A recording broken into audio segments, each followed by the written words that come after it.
ಶ್ರೀಗುರುಭ್ಯೋ ನಮಃ. ಹರಿ ಓಂ. ಸದಾಗಮೈಕವಿಜ್ಞೇಯಂ ಸಮತೀತಕ್ಷರಾಕ್ಷರಂ ನಾರಾಯಣಂ ಸದಾ ವಂದೇ ನಿರ್ದೋಷ ಅಶೇಷ ಸದ್ಗುಣಂ.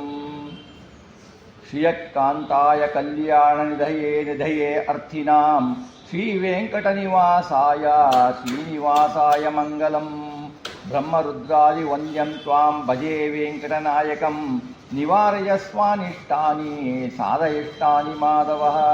ಮಾಯಾಮಿ ಪರಮಾನಂದಂ ತ್ಯಕ್ತ್ವಾ ವೈಕುಂಠಮುತ್ತಮಂ.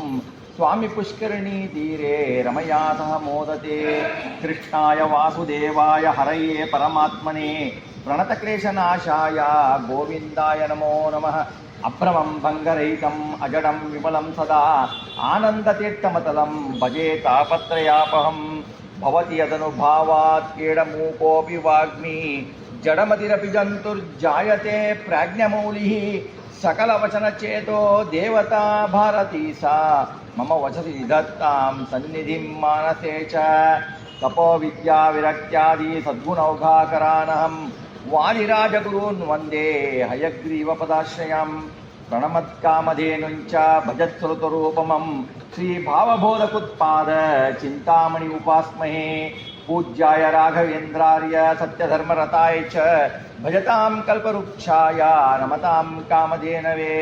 ಸತ್ಯಾಭಿಜ್ಞಕರಾಜ್ಯೋತ್ತಾಂ ಪಂಚಾಷಡ್ವರ್ಷಪೂಜಕಾಂ ಸತ್ಯಪ್ರಮೋದತೀರ್ಥಾರ್ಯಾಂ ನೌಮಿ ನ್ಯಾಯಸುಧಾರತಾಂ. ಶ್ರೀ ಸತ್ಯಾತ್ಮಗುರುವೇ ನಮಃ. ವಿದ್ಯಾವಿನಯ ಸಂಪನ್ನಂ ಪ್ರತಿವಾದಿಮತಧ್ವಂಸಿನಂ ವಿಶ್ವಪ್ರಿಯಗುರೂನ್ ವಂದೇ ಮಧ್ವೇಷಪ್ರಿಯಕಾರಕಂ. ಆಪಾದಮೌಳಿಪರ್ಯಂತಂ ಗುರೂಣಾಂ ಆಕೃತಿಂ ಸ್ಮರೇತ್ ತೇನ ವಿಘ್ನಾಃ ಪ್ರಣಶ್ಯಂತಿ ಸಿದ್ಧಂತಿ ಚ ಮನೋರಥಾಃ. ಶ್ರೀಗುರುಭ್ಯೋ ನಮಃ. ಹರಿ ಓಂ. ಈ ಪ್ರವಚನ ಮಾಲಿಕೆಯ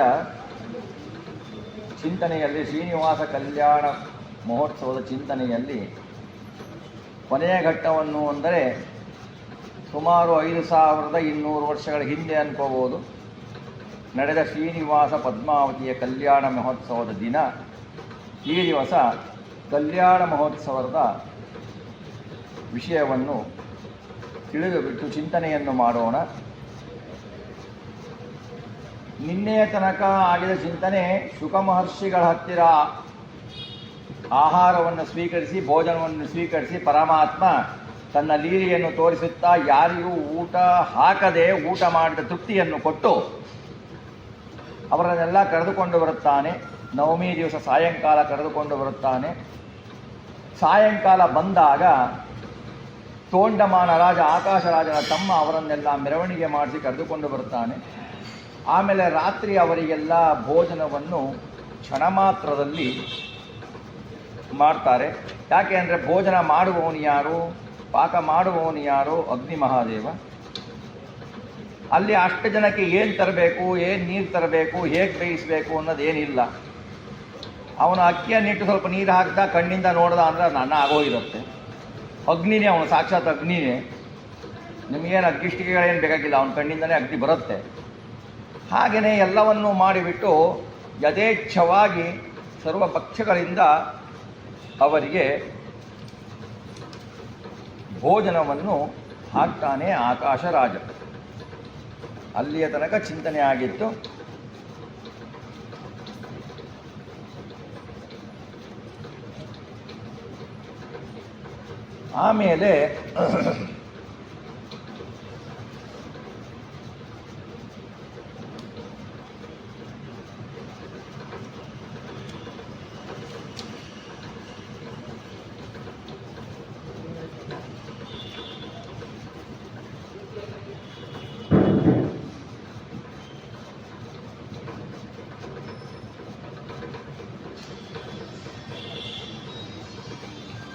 ಆಮೇಲೆ ನವಮಿ ದಿವಸ ರಾತ್ರಿ ಆಗತ್ತಲೂ ಶ್ರೀನಿವಾಸ ಮಲ್ಕೊಳ್ತಾನೆ. ರಾಜ ಅವನ ಅರಮನೆಗೆ ಬರ್ತಾನೆ. ಸದಾಗತೋ ಮಹಾರಾಜ ತೋಂಡಮಾನೋ ಮಹೀಪತಿ ತಾಮಾ ಕರುಣಂ ರಾಜನ್ ಶ್ರೀನಿವಾಸ ಸುರಾತ್ರಿತ. ಆಮೇಲೆ ಶ್ರೀನಿವಾಸನ್ ನೋಡಲು ಆಕಾಶರಾಜನ ತಮ್ಮನಾದ ತೋಂಡಮಾನ ಬರ್ತಾನೆ. ಅವನನ್ನು ನೋಡಿ ಶ್ರೀನಿವಾಸ ಹೀಗೆ ಹೇಳ್ತಾನೆ, ವೈವಾಹಿಕ ಜನ ಸರ್ವೇ ಉಪವಾಸ ಪರಾಯಣಾಃ ಅಹಂ ಚ ಮಮ ಪುತ್ರಶ್ಚ ಮಮ ಮಾತಾಸುರಾದಯಃ ಭಾರ್ಯ ಪತಿವ್ರತ ಲಕ್ಷ್ಮೀ ಅಕ್ಷುದಯ ಪರಿಮೋಹಿತ ದೇಶಮಾನ್ನಂ ಮಹಾರಾಜ ಭಕ್ಷಾಣಿ ವಿವಿಧಾನಿ ಚ ದ್ವೇಷಣೀಯಂ ಸತ್ವರಸ್ತಂ ಋಷೀಣಾಂ ಮೂರ್ಧ್ವರೇತಸಾಂ ಪಾಕಸ್ತತ್ರ ವಿಶೇಷೇಣ ಕರ್ತವ್ಯೋ ಜಾತವೇದಸ. ಅವರಿಗೆಲ್ಲ ಆಹಾರವನ್ನು ಹಾಕಿದ ಮೇಲೆ ತೋಂಡಮಾನ ರಾಜ ಹೇಳ್ತಾನೆ, ಈ ಶರೀರನೇ ನಿನ್ನ ರಾಜ್ಯಾಪ ಜಗದೀಶ, ನೀನು ಕೊಟ್ಟ ಕರುಣೆ ಇದು, ನಿನ್ನನ್ನೇ ನಿನಗೆ ಅರ್ಪಿಸ್ತೇನೆ, ನೀನು ಏನು ಕೇಳಿದ್ರು ನಿನಗೆ ಅರ್ಪಿಸ್ತೇನೆ, ನನಗ್ಯಾಕೆ ಮೋಹಗೊಳಿಸ್ತೀಯ, ಪ್ರಾಕೃತ ಅನ್ನಕ್ಕೆ ಮೋಹ ಅಂತೀಯ, ನೀನು ಪ್ರಾಕೃತ ಅನ್ನ ನೀನು ತಿಂತೀಯ, ಇದೆಲ್ಲ ಮಾನವಂತೆ ನಡೆಸ್ತಾ ಇದ್ದೀಯಲ್ಲ ಅಂದಾಗ ಮತ್ತೆ ಆದರೂ ಪರವಾಗಿಲ್ಲ ನೀನು ಹೇಳಿದ್ದು ಮಾಡ್ತೀನಿ ಅಂತ ಹೇಳ್ಬಿಟ್ಟು ಎಲ್ಲರಿಗೂ ಭಕ್ಷ್ಯವನ್ನು ಹಾಕ್ತಾನೆ ಅಂತ ಮತ್ತೆ ವರ್ಣಿಸ್ತಾರೆ. ಆವಾಗ ಶ್ರೀನಿವಾಸ ದೇವ ಲಕ್ಷ್ಮೀದೇವಿ, ತನ್ನ ಪತ್ನಿ ಲಕ್ಷ್ಮೀದೇವಿ, ತನ್ನ ಪುತ್ರ ಬ್ರಹ್ಮದೇವ, ತಾಯಿ ಬಕುಲ ಮಾತೆ, ಗರುಡಶೇಷ ರುದ್ರಾದಿಗಳಿಂದ ಭೋಜನವನ್ನು ತಗೊಳ್ತಾನೆ. ರಾತ್ರಿ ಅವನ ಆಜ್ಞೆ ಪಡೆದು ಆಕಾಶರಾಜ ಮನೆಗೆ ಹೋಗ್ತಾನೆ. ಇವನಿಗೆ ನಿದ್ರೆ ಇಲ್ಲ, ಶ್ರೀನಿವಾಸನಿಗೆ ನಿದ್ರೆ ಬಂದಂತೆ ನಡೆಸ್ತಾನೆ, ರಾತ್ರಿ ನಿದ್ದೆ ಮಾಡ್ತಾನೆ ಭಗವಂತ ಅಂತ ಹೇಳ್ತಾರೆ. ಏವಂ ಗತಾಚರಾತ್ರಿ ಪ್ರಭಾತ ಸಮಯೋ ಅಭವತ್ ಪೂರ್ವದೇವ ಗುರುರ್ವಾರಃ ಸಂಪ್ರಾಪ್ತೋ ದಶಮೀ ದಿನೇ ಸಮುತ್ತಿತೋ ವಾಸುದೇವ ಕೃತಮಂಗಲಮಜ್ಜನ ವಶಿಷ್ಠಮಬ್ರವಿದ್ರಾಜಾನ್ ಭಗವಾನ್ ವೆಂಕಟೇಶ್ವರ. ರಾತ್ರಿ ಕಳೆದು ಬೆಳಗಾಗತ್ತೆ, ದಶಮಿ ದಿವಸ ಶುಕ್ರವಾರ. ಭಗವಂತ ನಿದ್ರೆಗೆಂದು ಎಚ್ಚರವನ್ನು ನಡೆಸುತ್ತಾ ಏನು ಮಾಡ್ತಾನೆ ಅಂದರೆ ಮೇಲೆದ್ದು ಅಭ್ಯಂಜನ ಸ್ನಾನ ಮಾಡಿ ವಶಿಷ್ಠರನ್ನು ಕರೀತಾನೆ, ಪುರೋಹಿತರನ್ನು ಕರೆಸಿ ಹೇಳ್ತಾನೆ, ನಮಯಾ ಭೋಜನಂ ಕಾರ್ಯಂ ಲಕ್ಷಾಚ ಪರಮೇಷ್ಠಿನ ಮಾತ್ರ ಪುರೋಹಿತೇನಾಪಿ ವಯಂ ಪಂಚಾನ್ನವರ್ಜಿತಾ ರಾಜ್ಞಾಸ್ತು ಭವನೇ ರಾಜ ರಾಜಪತ್ನೀಪತಿವ್ರತ ಪುರೋಹಿತೋ ಭ್ರಾತ ತೇಪಿ ಪಂಚ ಅನ್ನವರ್ಜಿತ ಹೇಳ್ತಾನೆ. ಭಗವಂತ ಹೇಳ್ತಾನೆ, ನೋಡು, ನನ್ನ ಕಡೆಗೆ ವಿವಾಹದ ದಿವಸ ಸಾಯಂಕಾಲ ಇದೆ, ನನ್ನ ಕಡೆಗೆ 5 ಜನ ಉಪವಾಸ ಇರ್ತೀವಿ, ನಾನು ಆಮೇಲೆ ಕಳಸಗಿತ್ತಿ ಇರ್ತೀವಿ, ನಾನು 5 ಜನ ನಮ್ಮ ಕಡೆಗೆ. ನಾವು ಯಾರು ಅಂದರೆ ಅಮ್ಮ, ತಂದೆ, ತಾಯಿ, ನಾನು, ಕಳಸಗಿತ್ತಿ, ಪುರೋಹಿತರು. ಅವ್ರ ಕಡೆಗೆ ಅವರು 5 ಜನ ಇರ್ತಾರೆ. ಇನ್ನೆಲ್ಲರಿಗೂ ಗೋಧೂಳಿ ಲಗ್ನ ಇದೆ, ಸಾಯಂಕಾಲ ಲಗ್ನ ಇದೆ. ಯಾರು ಹಸಿದುಕೊಂಡು ಆಶೀರ್ವಾದ ಮಾಡುವುದು ಬೇಡ, ಅವರಿಗೆಲ್ಲ ಚೆನ್ನಾಗಿ ಮೃಷ್ಟಾನ್ನವನ್ನು ಮಾಡಿಸಿ ನಮ್ಮ 5 ಜನಕ್ಕೆ ಫಲಾಹಾರ ಆಗಲಿ ಅಂತ ಹೇಳ್ತಾನೆ ಭಗವಂತ. ಅಂದರೆ ಅವ್ರ ಕಡೆಗೆ ಯಾರಂದರೆ ನಮ್ಮ ಕಡೆಗೆ ಹೇಳ್ತಾರೆ ಲಕ್ಷ್ಮೀದೇವಿ, ಬ್ರಹ್ಮದೇವ.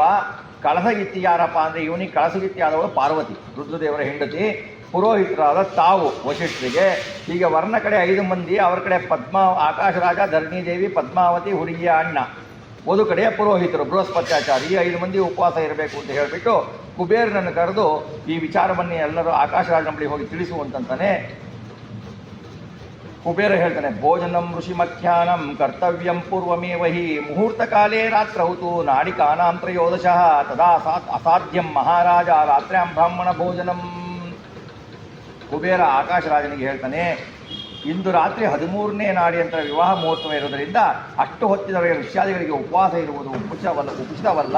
ಆದ್ದರಿಂದ ವಿವಾಹಕ್ಕೆ ಪೂರ್ವದಲ್ಲಿಯೇ ಋಷಿಮುಖ್ಯರಿಗೆ ಭೋಜನ ಆಗಬೇಕು ಎಂದು ಶ್ರೀನಿವಾಸ ಆದೇಶಿಸಿದ್ದಾನೆ ಎಂದಾಗ ಶ್ರೀನಿವಾಸನ ಆದೇಶದಂತೆ ಆಕಾಶರಾಜ ಅವರಿಗೆಲ್ಲ ಮೃಷ್ಟಾನ್ನ ಭೋಜನ ಮಾಡಿಸಿ ಎಲ್ಲರಿಗೂ ತಾಂಬೂಲ ಹಾಗೂ ಒಂದೊಂದು ಸುವರ್ಣ ವರಹಗಳನ್ನು ಕೊಡ್ತಾನೆ, ನಾಣ್ಯವನ್ನು ಕೊಡ್ತಾನೆ. ಏವಂ ಭೂತೆ ಮಹೀಪಾಲ ಕಲ್ಯಾಣ ದಿವ್ಯಹರೇ ಶುಕ್ರವಾರೇ ದಶಮ್ಯಾಂಚ ಸಾಯಂಕಾಲೇ ವಿಯನೃಪ ಚತುರಂಗ ಬಲಂ ಸರ್ವಂ ವಿದಾಯ ಪುರಸುತ್ತಮಂ. ಆಮೇಲೆ ಎಲ್ಲ ವಸ್ತ್ರ ಜೋಡಿಯನ್ನು ಧರಿಸಿ ಊರ್ಧ್ವ ಪುಂಡ್ರ ಧರಿಸಿಬಿಟ್ಟು ಮಂಗಳ ತಿಲಕ ಧರಿಸಿ ಸ್ವಸ್ತಿ ಪುಣ್ಯ ಅಂಕುರಾರ್ಪಣ ಗೃಹಯಜ್ಞ ನಾಂದಿ ಸಮಾರಾಧನೆ ಎಲ್ಲ ಮಾಡಿಕೊಡ್ತಾರೆ. ಆಮೇಲೆ ಮಧ್ಯಾಹ್ನ ಬ್ರಾಹ್ಮಣರಿಗೆ ಭೋಜನ ಮಾಡಿಸ್ಬಿಟ್ಟು ಪ್ರತಿಯೊಬ್ಬ ಬ್ರಾಹ್ಮಣನಿಗೂ 4 ವರಹ ತೂಕದ ನಾಣ್ಯ ನೀಡ್ತಾನೆ. ಹೀಗೆ ನೀಡಿಬಿಟ್ಟು ನಂತರ ಸಂಜೆಯಲ್ಲಿ ಮಾವಿನ ಚಿಗುರು ಬಾಡದೇ ಇರುವುದು, ಬಾಳೆಕಂದು ಮೊದಲಾದ ಅಲಂಕೃತ ದೀಪಗಳಿಂದ ರಾಜಬೀದಿಗಳಲ್ಲಿ ಗೌರವರನ್ನು ಮುಂದೆ ಮಾಡಿಕೊಂಡು ವರನನ್ನು ಆಹ್ವಾನಿಸಲು ಬರ್ತಾನೆ. ವರನಲ್ಲಿ ಇದ್ದಲ್ಲಿಗೆ ಬಂದು ಬಿಟ್ಟು ವಧುವಿನ ತಂದೆ ಬಂದು ಅವನನ್ನು ಮಂಟಪಕ್ಕೆ ಆಹ್ವಾನಿಸುವುದು, ಅದನ್ನು ಮಾಡ್ತಾನೆ. ತಸ್ಮಿನ್ ಮಹಾಗೃಹೇ ರಾಜನ್ ಅಯುಕ್ತ ಸ್ತಂಭ ಶೋಭಿತಾನ್ ಸಭಾಂ ಚಕಾರ ರತ್ನಾಢ್ಯಂ ವಿಶ್ವಕರ್ಮಾಭಿಭೋ ಪ್ರಿಯಾಂ ತತ್ರಾಸನೆ ಮಹಾಭಾಗ ಬ್ರಹ್ಮಾದ್ಯ ಸರ್ವದೇವತಾ. ಶ್ರೀನಿವಾಸನ ಮಂದಿರದ ಸೊಬಗು, ಅವನ ಸಭಾಗೃಹ ಹೇಗಿತ್ತು ಅಂದರೆ ವಿಶ್ವಕರ್ಮ ಕಟ್ಟಿದ್ದು ದೇವತಾ ಶಿಲ್ಪಿ, ಬಹಳ ಅದ್ಭುತವಾಗಿತ್ತು. 10,000 ಕಂಬಗಳಿತ್ತು ನೋಡಿ, ಅಷ್ಟು ದೊಡ್ಡದಿತ್ತು ಸಭಾಗೃಹ. ಶೋಭಾಯಮಾನ ಆಗಿತ್ತು. ಆ ಮಹಾಸಭೆಯಲ್ಲಿ ಸಿಂಹಾಸನಗಳಿದ್ದು ಬ್ರಹ್ಮಾದಿ ಎಲ್ಲ ದೇವತೆಗಳು ಅವರವರಿಗೆ ನಿರ್ಮಿಸಿದ ಆಸನದಲ್ಲಿ ಕುಳಿತುಕೊಂಡಿದ್ದರು. ಆಮೇಲೆ ಅವರ ಮಧ್ಯದಲ್ಲಿ ವಾಸುದೇವ ರತ್ನಕಂಬಲ ಮಾಸ್ಥಿತ ಅದರಲ್ಲಿ ಕುತ್ಕೊಂಡಿದ್ದ. ಆಮೇಲೆ ತೊಂಡಮಾನಪತಿ ಕಲ್ಯಾಣಿ ದೇವಿಯು ಹರಿದ್ರಾ ಕುಂಕುಮ ಪುಷ್ಪಾದಿ ಮಂಗಳ ವಸ್ತುಗಳನ್ನು ಹಿಡಿದುಕೊಂಡು ಬಿಟ್ಟು ವರ್ಣನ ಎದುರುಗೊಳ್ಳಿಕ್ಕೆ ಬರ್ತಾಳೆ. ನೀರಾಜನ ತಟ್ಟೆಯಲ್ಲಿ ಕುಂಕುಮೋದಕ ಕಲಶ ಹಾಗೂ ನೀರು ತುಂಬಿದ ಕಲಶಗಳನ್ನು ಇಟ್ಕೊಂಡು ಬರ್ತಾರೆ. ಆಮೇಲೆ ಎಲ್ಲರೂ ಪುರೋಹಿತ ಮಾತು ಶ್ರೀನಿವಾಸನ ಏನು ಮಾಡ್ತಾನೆ, ಇವರೆಲ್ಲರೂ ಬರತ್ತು ಶ್ರೀನಿವಾಸ ಒಂದು ಮಾತು ಹೇಳ್ತಾನೆ. ಅವನು ಮಾವ ಬರಬೇಕಾದ್ರೆ ಹೇಳ್ತಾನೆ, ನೀವು ವಯಸ್ಸಾದವರು, ಬಹಳ ವಯಸ್ಸಾದವರು, ನೀವು ಯಾಕೆ ಬರ್ತಾ ಇದ್ದೀರಾ? ನೀವು ನಿನ್ನೆ ಸಾಯಂಕಾಲ ನನಗೇನು ಮಾಡಿದ್ರು ಅದು ಸಾಕು, ನಾನೇ ಬರ್ತಿದ್ದೆ ಹೇಳಿ ಕಳಿಸಿದ್ರೆ ನೀವು ಯಾಕೆ ಬರ್ತೀರಾ ಅಂತ ಆ ಹಿರಿಯರಿಗೆ ಗೌರವವನ್ನು ತೋರಿಸ್ತಾನೆ. ಪ್ರತಿಯೊಂದು ಹೆಜ್ಜೆಯಲ್ಲಿಯೂ ಭಗವಂತ ಹೇಗೆ ನಡೆದುಕೊಳ್ಳಬೇಕು ಅನ್ನೋದನ್ನು ತೋರಿಸ್ತಾನೆ. ಅವರು ವೃದ್ಧರು, ಇವನು ಮಹಾಮಹಾತ್ಮ ಜಗನ್ನಾಯಕ, ಅವನೇನು ನಿಕೃಷ್ಟ ಅಂತ ಕಾಣಲಿಲ್ಲ. ನೀವು ವಯೋವೃದ್ಧರು, ನಮಗೆ ಮಾವನಾಗ್ತಾ ಇದ್ದೀರಾ, ನೀವು ಯಾಕೆ ಕಷ್ಟಪಡ್ತಾ ಇದ್ದೀರಾ, ನಾನೇ ಬರ್ತೀನಿ ಅಂತ ಭಗವಂತ ಹೇಳ್ತಾನೆ. ಆವಾಗ ರಾಜ ಹೇಳ್ತಾನೆ, ವಿಲಂಬ ಕ್ರಿಯತೆ ಕಸ್ಮಾತ್ ಪೂಜಾಂ ಕುರು ರಮಾಪತೆ ಸ ರಾಜವಚನಂ ಶ್ರುತ್ವಾ ಧರಣಿಂ ವಾಕ್ಯಂ ಅಬ್ರವೀತ್. ಆಮೇಲೆ ಅವನು ಹೇಳ್ತಾನೆ, ನಾರಾಯಣನಿಗೆ ಪೂಜೆ ಮಾಡು ಅಂತ ಅವಳು ಹೇಳತ್ಲು. ಅವಳು ಏನು ಮಾಡ್ತಾಳೆ, ಅವಳು ಬಂದುಬಿಟ್ಟು ಅರುಂಧತಿಯನ್ನು ಮುಂದೆ ಕಾಡ್ಬಿಟ್ಟು ಶ್ರೀನಿವಾಸನಿಗೆ ಪೂಜೆ ಮಾಡಲಿಕ್ಕೆ ಹೋಗ್ತಾಳೆ. ಆವಾಗ ಪೂಜೆ ಮಾಡಬೇಕಾದ್ರೆ ಆ ಮಹಾರಾಣಿಯ ಮುಖವನ್ನು ನೋಡ್ತಾನೆ ಶ್ರೀನಿವಾಸ.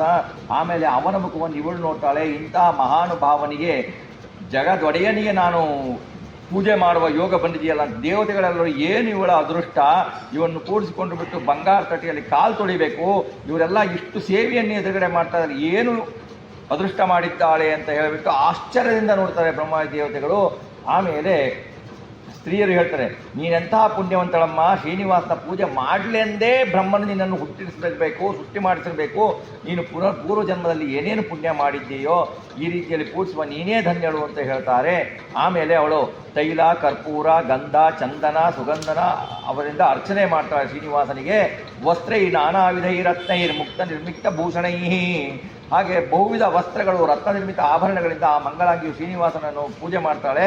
ಪೂಜೆ ಮಾಡಿದ ಮೇಲೆ ಗಜಾಮಾರೋಪಯದ್ರಾಜ ಜಾಮಾತರಮನಾಮಯಂ ಸಹಿತೋ ವಾಸುದೇವಸ್ತು ಬ್ರಹ್ಮಣ ಶಂಭುನಾ ತಥಾ ಕುಬೇರಾಣ ಹಿ ರಾಜೇನ ಗರುಡೇನ್ನಾಗ್ನಿನಾ ತಥಾ ವಾಯುನಾ ವರುಣೇನಾಪಿ ಯಮೇನ ಮರುತಾಂಗಣೈ. ವರ್ಣ ಜೊತೆಗೆ ಹೊರಡುವಂಥ ಪುರೋಹಿತರ ಆದೇಶದಂತೆ ಭೂಪತಿ ಅನಾದಿ ಪುರುಷೋತ್ತಮನು ನಿರಾಮಯನು ಮಾರುತವಾದ ಶ್ರೀನಿವಾಸನನ್ನು ಆನೆಯ ಮೇಲೆ ಕೂಡಿಸಿಬಿಟ್ಟು ಅವರು ಹೊರಡ್ತಾರೆ. ಶ್ರೀನಿವಾಸ ಸಪತ್ನೀಕರಾದ ಬ್ರಹ್ಮ, ರುದ್ರ ಇವರ ಜೊತೆಗೆಲ್ಲವನ್ನೂ ಸೇರಿಕೊಂಡು ಬಿಟ್ಟು ಕಲ್ಯಾಣ ಮಂಟಪಕ್ಕೆ ಆಗಮಿಸ್ತಾನೆ. ಆಕಾಶರಾಜನ ಸಭಾಮಂಟಪ ಭಿನ್ನ ಭಿನ್ನವಾದ ಅಸಂಖ್ಯ ಜನರಿಂದ ತುಂಬಿರುತ್ತೆ. ಬೇರೆ ದುಂದುಬಿ, ನಗಾರಿ ಮುಂತಾದ ಮಂಗಳ ವಾದ್ಯಗಳು ಬೆಳಗುತ್ತಾ ಇರ್ತವೆ. 10,000 ದೀಪಗಳಿಂದ ಬೆಳಗ್ತಾ ಇರುತ್ತೆ. ಅಂದರೆ ಯೋಚನೆ ಮಾಡಿ ಆ ಮಂಟಪ ಹೇಗಿರಬೇಕು ಅಂತ. ಆಕಾಶರಾಜನಾದರೂ ಶ್ರೀನಿವಾಸನ ಜೊತೆಗೆ ಬಂದವನಾಗಿ ಏನು ಮಾಡ್ತಾನೆ, ಮಹಾದ್ವಾರದ ಬಳಿಕ ಚತುರಂಗ ಬಲವನ್ನು ರಕ್ಷಣೆಗಾಗಿ ನಿಲ್ಲಿಸಿ ಅರಮನೆಯೊಳಗೆ ಪ್ರವೇಶ ಮಾಡಲಿಕ್ಕೆ ಅಳಿಯನ ಜೊತೆಗೆ ನಿಲ್ತಾನೆ. ಅಷ್ಟೊತ್ತಿಗೆ ತೋಂಡಮಾನನ ರಾಣಿ ಏನು ಮಾಡ್ತಾಳೆ, ಅರಿಶಿನ, ಕುಂಕುಮ, ಕಸ್ತೂರಿ ಇವನ್ನೆಲ್ಲವನ್ನು ಮಂಗಳ ದ್ರವ್ಯಗಳನ್ನು ಹಿಡಿದುಬಿಟ್ಟು ನೀರಿನಿಂದ ತುಂಬಿರುವ 2 ಕುಂಭಗಳನ್ನು ಹಿಡಿದುಬಿಟ್ಟು ತಟ್ಟೆ ಅಂತಂದು ವರ್ಣ ಎದುರುಕೊಂಡು ತಾಂಬೂಲ ನೀಡಿ ಹಸ್ತಗಳಿಗೆ ಅರ್ಘ್ಯ, ಪಾದಗಳಿಗೆ ನೀರನ್ನು ನೀಡಿ ನೀರಾಜನ ಮಾಡಿ ಅವರನ್ನು ಚೆಲ್ಲಿ ಅವನನ್ನು ಅರ್ಚಿಸ್ತಾಳೆ. ಪೂಜೆ ಮಾಡಿಸಿಕೊಂಡು ಬಿಟ್ಟ ಶ್ರೀನಿವಾಸ ಸಭಾವನ್ನು ಪ್ರವೇಶಿಸಲು ಉದ್ಯುಕ್ತನಾಗ್ತಾನೆ. ದೃಷ್ಟಿದೋಷ ಪರಿಹಾರಕ್ಕೆಂದು ಅವನಿಗೆ ಮಧುಪರ್ಕವನ್ನು, ದೃಷ್ಟಿಯನ್ನು ಕೊಡ್ತಾರೆ. ಎಲ್ಲರನ್ನೂ ಆಳುವ ಅವನಿಗೆ ಯಾವ ದೃಷ್ಟಿ? ನಮ್ಮ ಕಣ್ಣು, ನಮ್ಮ ಕೈ, ನಮ್ಮದು ಕಾಣುತ್ತೆ ಅಂದರೆ ನಮಗೆ ದೃಷ್ಟಿ ಹೊಟ್ಟುನು. ಭಗವಂತನ ಮಂಗಳಮಯವಾದ ರೂಪದಿಂದ ಯಾರಿಗೆ ಏನು ದೃಷ್ಟಿಯಾಗತ್ತೆ? ಆಮೇಲೆ ಆಕಾಶರಾಜನೊಂದಿಗೆ ರಾಜಭವನ ಪ್ರವೇಶಿಸ್ತಾನೆ. ನವರತ್ನಮಯ ಸಿಂಹಾಸನದ ಮೇಲೆ ಪೂರ್ವಾಭಿಮುಖವಾಗಿ ಮಂದವಾಗಿ ಬೀರುತ್ತಾ ಕುಳಿತುಕೊಳ್ತಾನೆ ಭಗವಂತ. ಸ್ನಾಪಿಸ್ನಾತ್ವಾ ಮಹಾರಾಜ ತೈಲೇನ ಸುಗಂಧಿನ ಅಲಂಚಕಾರಾಲಂಕಾರೈ ಸ್ಮಾತ್ಮಾನಂ ರಾಜವಲ್ಲಭ. ಆಕಾಶರಾಜ ಆಮೇಲೆ ಪ್ರವಾಸ ಮಾಡಿದ ನಂತರ ಮಂಗಳ ಸ್ನಾನವನ್ನು ಮಾಡ್ತಾನೆ. ಧರಣಿಯೂ ಸಹ ಮಂಗಳ ಸ್ನಾನವನ್ನು ಮಾಡಿಬಿಟ್ಟು ಸುಗಂಧ ತೈಲದಿಂದ ಅಭ್ಯಂಜನ ಮಾಡಿಕೊಂಡು ಬಿಟ್ಟು ಅಲಂಕಾರ ಭೂಷಿತರಾಗಿ ಸನ್ನದ್ಧರಾಗ್ತಾರೆ. ಸ್ವಾಮಿ ಪುಷ್ಕರಣೀತೋಯಂ ಹೇಮಕುಂಭ ಪ್ರಪೂರಿತಂ ಸಮಾನೀಯ ಬ್ರಾಹ್ಮಣಶ್ಚ ಹರಿಪಾದವನೇಜನಂ ಸಂಕಲ್ಪಂ ವಿದ್ವಚ್ಚಕ್ರೆ ಕನ್ಯಾದಾನಸ್ಯ ಸಾದರಂ. ನೋಡಿ, ಆಮೇಲೆ ಸ್ವಾಮಿ ಪುಷ್ಕರಣೀತೋಯಂ ಹೇಮಕುಂಭೆ, ಸ್ವಾಮಿ ಪುಷ್ಕರಣಿ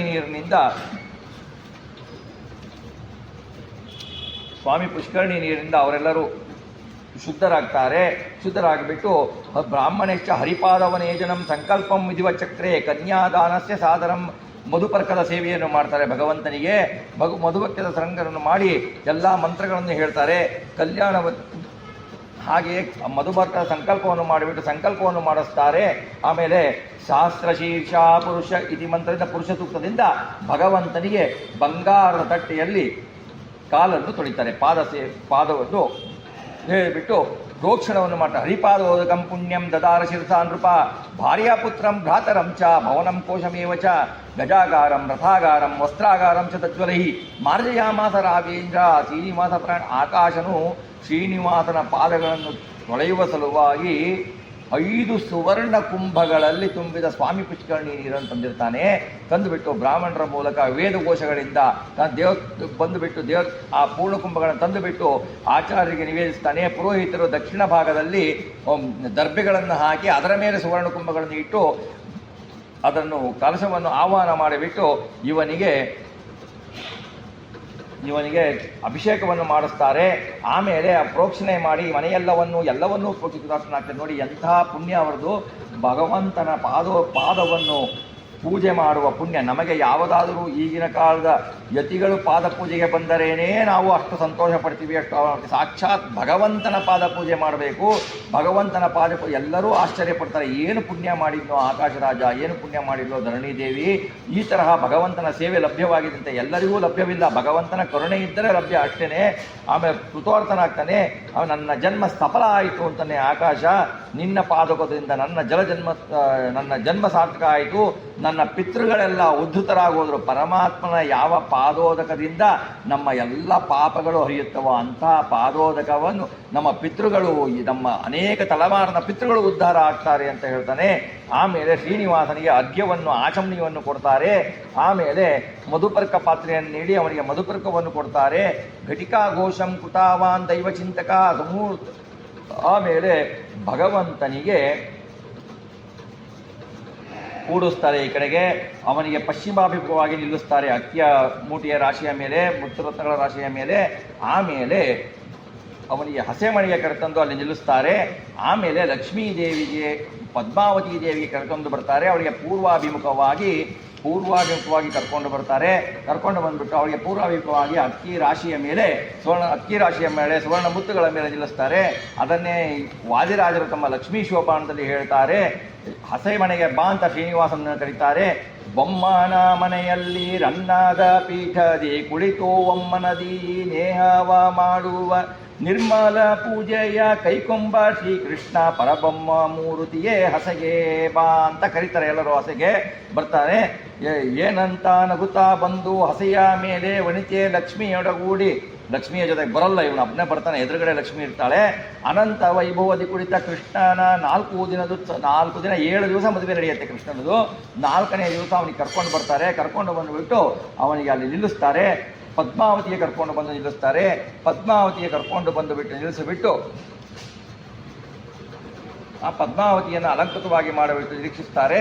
ಆಮೇಲೆ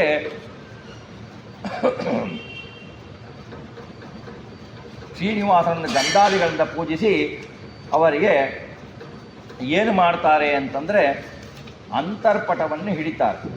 ಅಂತರ್ಪಟ ಹಿಡಿದುಬಿಟ್ಟು ಹರಿಯ ಮಂಗಳಾಷ್ಟಕವನ್ನು ಹೇಳ್ತಾರೆ. ಮಂಗಳಾಷ್ಟಕದಲ್ಲಿ ನಮಗೆ 2 ಮಂಗಳಾಷ್ಟಕಗಳಿದ್ದಾವೆ. ಒಂದು ರಾಜರಾಜೇಶ್ವರ ತೀರ್ಥರು ಮಾಡಿದ ಮಂಗಳಾಷ್ಟಕ, ಅದು ಒಂದಿದೆ. ವಾದಿರಾಜರು ಮಾಡಿದ ವೆಂಕಟೇಶ ದೇವರ ಮೇಲೆ ಮಾಡಿದ ಮಂಗಳಾಷ್ಟಕ ಇದೆ. ಹಾಗಾಗಿ ಈ ಅಂತರ್ಪಟ ತೆಗೆಯುವುದೇನೇ ಮುಖ್ಯ.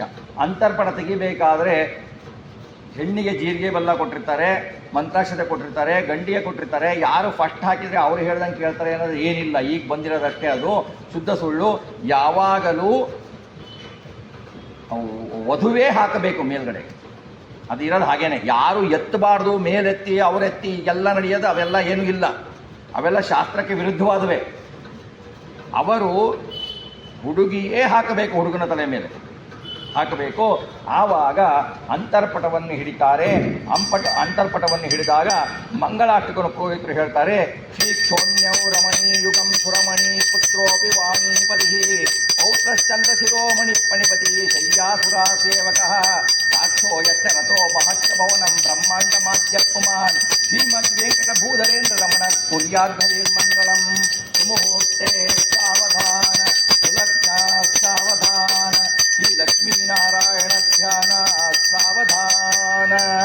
ಆಮೇಲೆ ಹೇಳ್ತಾರೆ, ಶ್ರೀ ಸೀತಾ ಕುಜ ಕುಂಕುಮಾಂಕಿತ ತನು ಶೃಂಗಾರ ವಾರಾಂ ನಿಧಿ ಶ್ರೀಕಂಠಾಂಬುಜ ಸಂಭವಾದಿ ಉದೈ ಸಂಸ್ತೂಯಮಾನೋಚ್ಯುತ ಶ್ರೀರಾಮ ಸುಗುಣಾಕರೋ ಜಗರತ ದೀವತ್ಸ ವಕ್ಷಸ್ಥಲ ಆಯಾದೋ ಭಗವಾನ್ ಪುರಾಣ ಪುರುಷ ಕುರ್ಯಾತ್ ಸದಾ ಮಂಗಳಂ ಸುಮುಹೂರ್ತೆ ಸಾವಧಾನ ಸುಲಗ್ನ ಸಾವಧಾನ ಶ್ರೀ ಲಕ್ಷ್ಮೀನಾರಾಯಣ ಧ್ಯಾನ ಸಾವಧಾನ.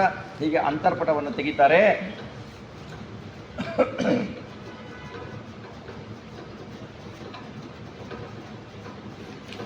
ಅಂತರ್ಪಟವನ್ನು ತೆಗೆದುಕೊಂಡ ಮೇಲೆ ಕನ್ಯಾದಾನವನ್ನು ಮಾಡಬೇಕು.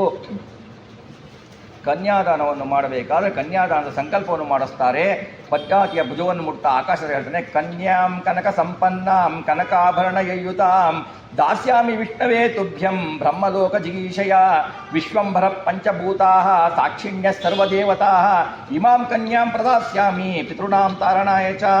ಮಂತ್ರ ಪಠಿಸ್ತಾ ಆತ್ರೇಯ ಶ್ಯಾವಶ್ಚ ತ್ರಯಾರ್ಷೇಷು ತ್ರಿಪ್ರವರಾನ್ವಿತ ಅತ್ರಿಗೋತ್ಪವದ್ಭಾದ ಮಗಳನ್ನು ಸಾಗರೋತ್ಪನ್ನಳಾದವಳು ಸುವೀರಸ್ಯ ಪ್ರಪೌತ್ರೀಂ ಸುವೀರ್ನ ಮೊಮ್ಮಗಳು ಸುಧರ್ಮಳ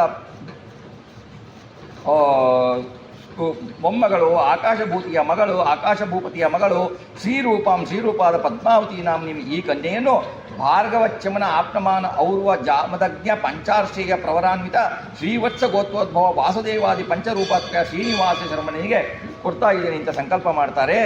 ಆ ಸಮಯದಲ್ಲಿ ಭಗವಂತನಿಗೆ ಅವನು ಅನೇಕ ಕಾಣಿಕೆಗಳನ್ನು ಕೊಡ್ತಾನೆ.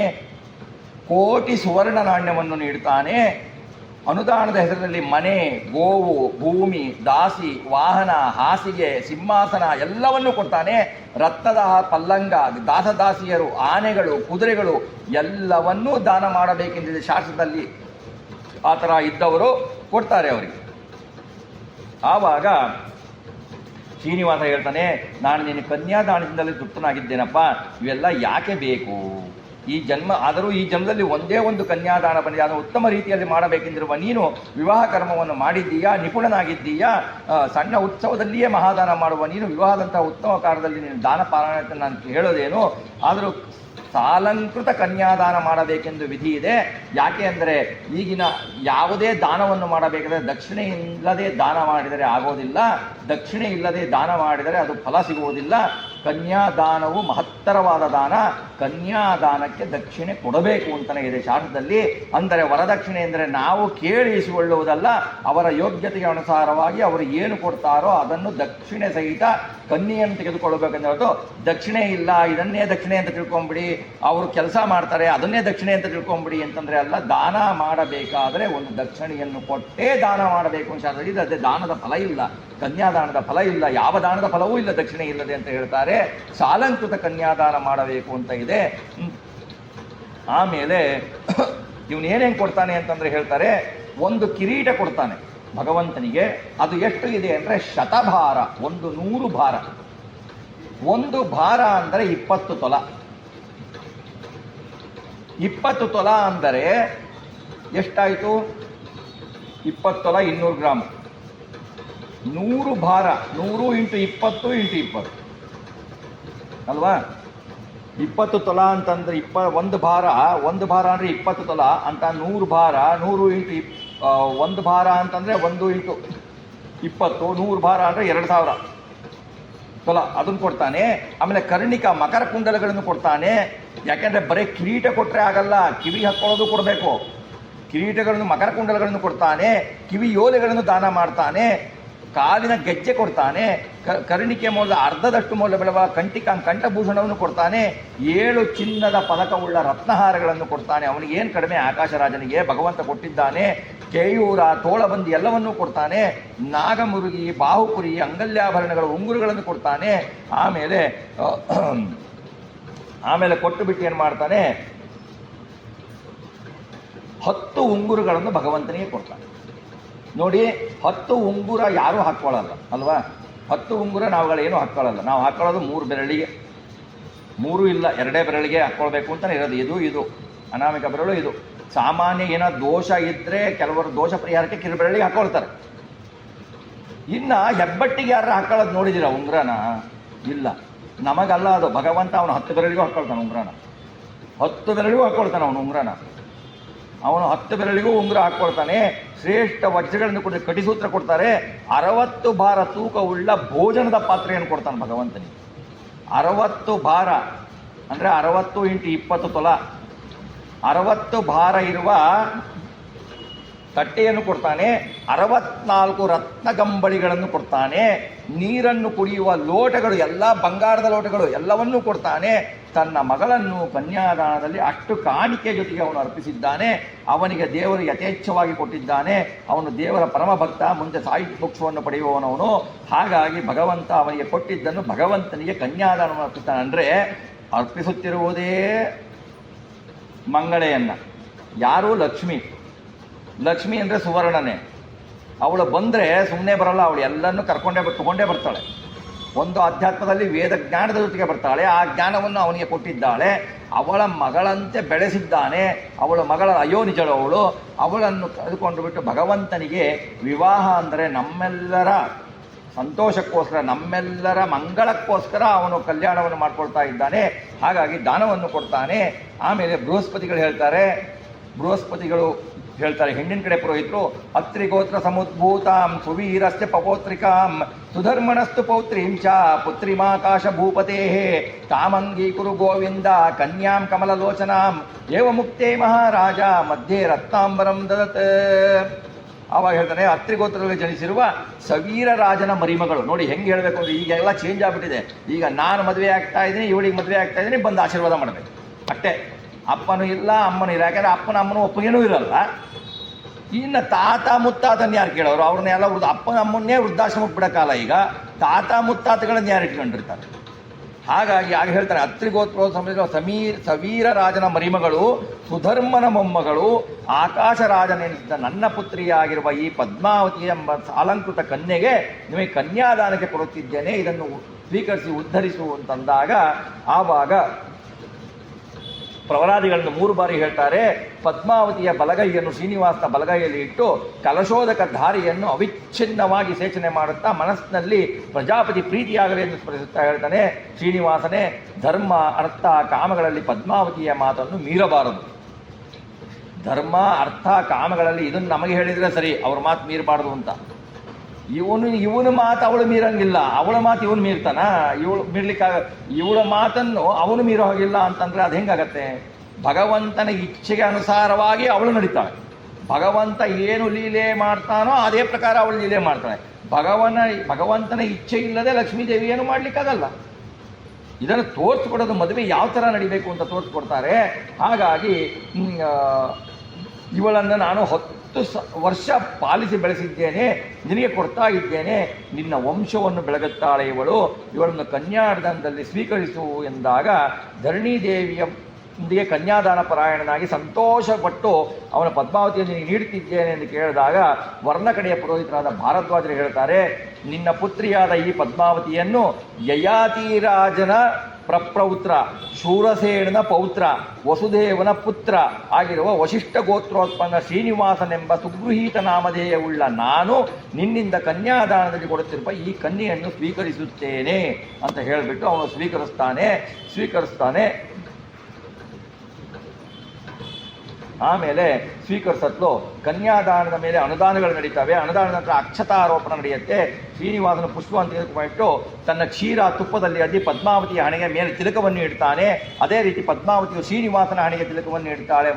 ಆಮೇಲೆ ಮಲ್ಲಿಗೆ ಸಂಪಿಗೆ ಮಾಲೆಯನ್ನು ಶ್ರೀನಿವಾಸನ ಪದ್ಮಾವತಿಯ ಕಂಠದಲ್ಲಿ ಹಾಕ್ತಾನೆ. ಪದ್ಮಾವತಿಯು ವೆಂಕಟೇಶನ ಕೊರಳಿನಲ್ಲಿ ಪುಷ್ಪಮಾಲೆಯನ್ನು ಹಾಕ್ತಾಳೆ. ಆವಾಗ ವಧುವರರ ಮೇಲೆ ಮುತ್ತಿನ ಅಕ್ಷತೆಯನ್ನು ಎರಚಿ ಆಶೀರ್ವಾದ ಮಾಡ್ತಾರೆ. ಮಂತ್ರಾಕ್ಷತೆಯನ್ನು ಕೊಡಬೇಕಾದರೆ ಯಾವಾಗಲೂ ಯಾವಾಗಲೂ ಏನಪ್ಪ ಅಂದರೆ ಶಾಸ್ತ್ರೋಕ್ತವಾಗಿ ಹಿರಿಮುತ್ತೈದೆಯರಿರಬೇಕು. ಯಾಕೆಂದರೆ ಅವರು ಆಚರಣೆ ಮಾಡ್ತಾ ಇರಬೇಕು. ಸ್ಟೇಜ್ ಮೇಲೆ ಅವರುಗಳು ಒಂದು 10 ಜನ ಇದ್ದರು ಅಂತಂದರೆ ಅವರು ಆಶೀರ್ವಾದ ಮಾಡಿದರೆ ಆ ಕನ್ಯಾದಾನಕ್ಕೆ ಫಲ. ಆಮೇಲೆ ಆ ಮದುಮಕ್ಕಳು ಸುಖವಾಗಿ ಇರ್ತಾರೆ. ಯಾರ್ದೋ ಕೈಯಲ್ಲಿ ಕೊಡೋದು, ಯಾರೋ ಚಪ್ಪಲಿ ಹಾಕೊಂಡ್ಬಂದಿರ್ತಾರೆ, ಎಲ್ಲರಿಗೂ ಅಕ್ಷತೆ ಕೊಡೋದು. ಅವನು ಸಣ್ಣವನು ದೊಡ್ಡವನು ಚಿಕ್ಕವನು ನೋಡೋದಿಲ್ಲ. ಅವನು ಆ ಎಂಜಲ್ ಎಲ್ಲೋ ಮಾಡ್ಕೊಂಬಂದು ಕೈ ಅದನ್ನೇ ಮುಟ್ಟಿರ್ತಾನೆ. ಆ ಮಂತ್ರಾಕ್ಷತೆ ಕೊಟ್ಟು ಬಿಟ್ಟು ಅದು ಅನುಸಂಧಾನವೂ ಇಲ್ಲ. ಆ ಮಂತ್ರಾಕ್ಷತೆ ಕೊಟ್ಟುಬಿಟ್ಟು ಹೋ ಅಂತ ಕೂತ್ಕೊಂಡು ಎರಚಿಬಿಡೋದು. ಆಗ ಮಾಡಿದರೆ ಯಾಕೆ ಮದುವೆಗಳು ಶಾಸ್ತ್ರೋಕ್ತ ರೀತಿಯಲ್ಲಿ ನಡೆಯಬೇಕು, ಹೇಗೆ ನಡೆಯಬೇಕು ಅಂತ ಶ್ರೀನಿವಾಸ ತೋರಿಸಿದ್ದಾನೆ. ಹೀಗೆ ನಡಿಬೇಕು ಮದುವೆಗಳು ಅಂತ ಶ್ರೀನಿವಾಸ ತೋರಿಸಿದ್ದಾನೆ. ಯಾಕೆ ನಾವು ಎಲ್ಲರ ಕೈಯಲ್ಲೂ ಮಂತ್ರಾಕ್ಷತೆ ಕೊಡ್ತೀವಿ ಸರಿ, ಆದರೆ ಒಂದು ಆ ಮಂಟಪದಲ್ಲಿ ಇರುವ ಒಂದು 10-15 ಶ್ರೇಷ್ಠ ಮುತ್ತೈದೆಗಳಿಗೆ, ಒಂದು 5 ಮುತ್ತೈದೆಗಳಿಗೆ, 5 ಬ್ರಾಹ್ಮಣರಿಗೆ ಕೊಟ್ಟು ಬಿಟ್ಟು ಅವರಿಂದ ಆಶೀರ್ವಾದ ಮಾಡಿಸಿ ಬೇರೆಯವರು ಏರಿಸಲಿ ಪರವಾಗಿಲ್ಲ. ಆದರೆ ಆ ಪವಿತ್ರತೆಯ ಬಂದರೆ ಮಾತ್ರ ಮದುಮಕ್ಕಳು ಚೆನ್ನಾಗಿ ಇರ್ತಾರೆ. ಆಮೇಲೆ ಅವರ ಆಲೋಚನೆಯೂ ಚೆನ್ನಾಗಿರುತ್ತೆ ಅಂತ ಇದನ್ನು ನಮಗೆ ತೋರಿಸ್ಕೊಡ್ತಾನೆ. ಆಮೇಲೆ ಕಂಕಣ ಕಟ್ತಾರೆ. ಕಂಕಣಂ ಬಂದು ಯಾಮಾಸ ವಾಸುದೇವಕರಾಂಬುಜೆ ಪದ್ಮಾವತ್ಯಾಕರಾಂಭೋಜೆ ಬಂದಯತ್ ಕಂಕಣಂ ಗುರು ತಥಾ ಮಾಂಗಲ್ಯ ಸೂತ್ರಸ್ಯ ಬಂಧಂ ಮೌವಾಯಿಕಂ ತದಾ ಶ್ರೀನಿವಾಸನ ದೇವಾನಾಕಾರಯತ್ಸ ಪುರೋಹಿತರಾದ ಬೃಹಸ್ಪತಿಗಳು ಏನು ಮಾಡ್ತಾರೆ, ಪದ್ಮಾವತಿಯ ಕರಕಮಲದಿಂದ ಶ್ರೀನಿವಾಸನ ಬಲಕರಾಂಬುಜದಲ್ಲಿ ವಿಶ್ವೇತ್ರಾತೆ ಸವನೇಶು ಪ್ರವಾಚ್ಯ ಅಂತ ಮಂತ್ರಗಳಿಂದ ಕಂಕಣವನ್ನು ಕಟ್ಟಿಸ್ತಾರೆ. ಅದೇ ರೀತಿಯಾಗಿ ಶ್ರೀನಿವಾಸನು ಸಹ ಪದ್ಮಾವತಿಯ ಎಡಹಸ್ತದಲ್ಲಿ ಕೌತುಕ ಸೂತ್ರವನ್ನು ಬಂಧಿಸ್ತಾನೆ. ಪುರೋಹಿತರು ವಧುವರರನ್ನು ಮುಖಾಮುಖಿಯಾಗಿ ಕುಳ್ಳಿರಿಸ್ತಾರೆ. ಶತಂ ಜೀವ ಮಂತ್ರಗಳಿಂದ ರಕ್ಷೆಯನ್ನು ಮಾಡ್ತಾರೆ.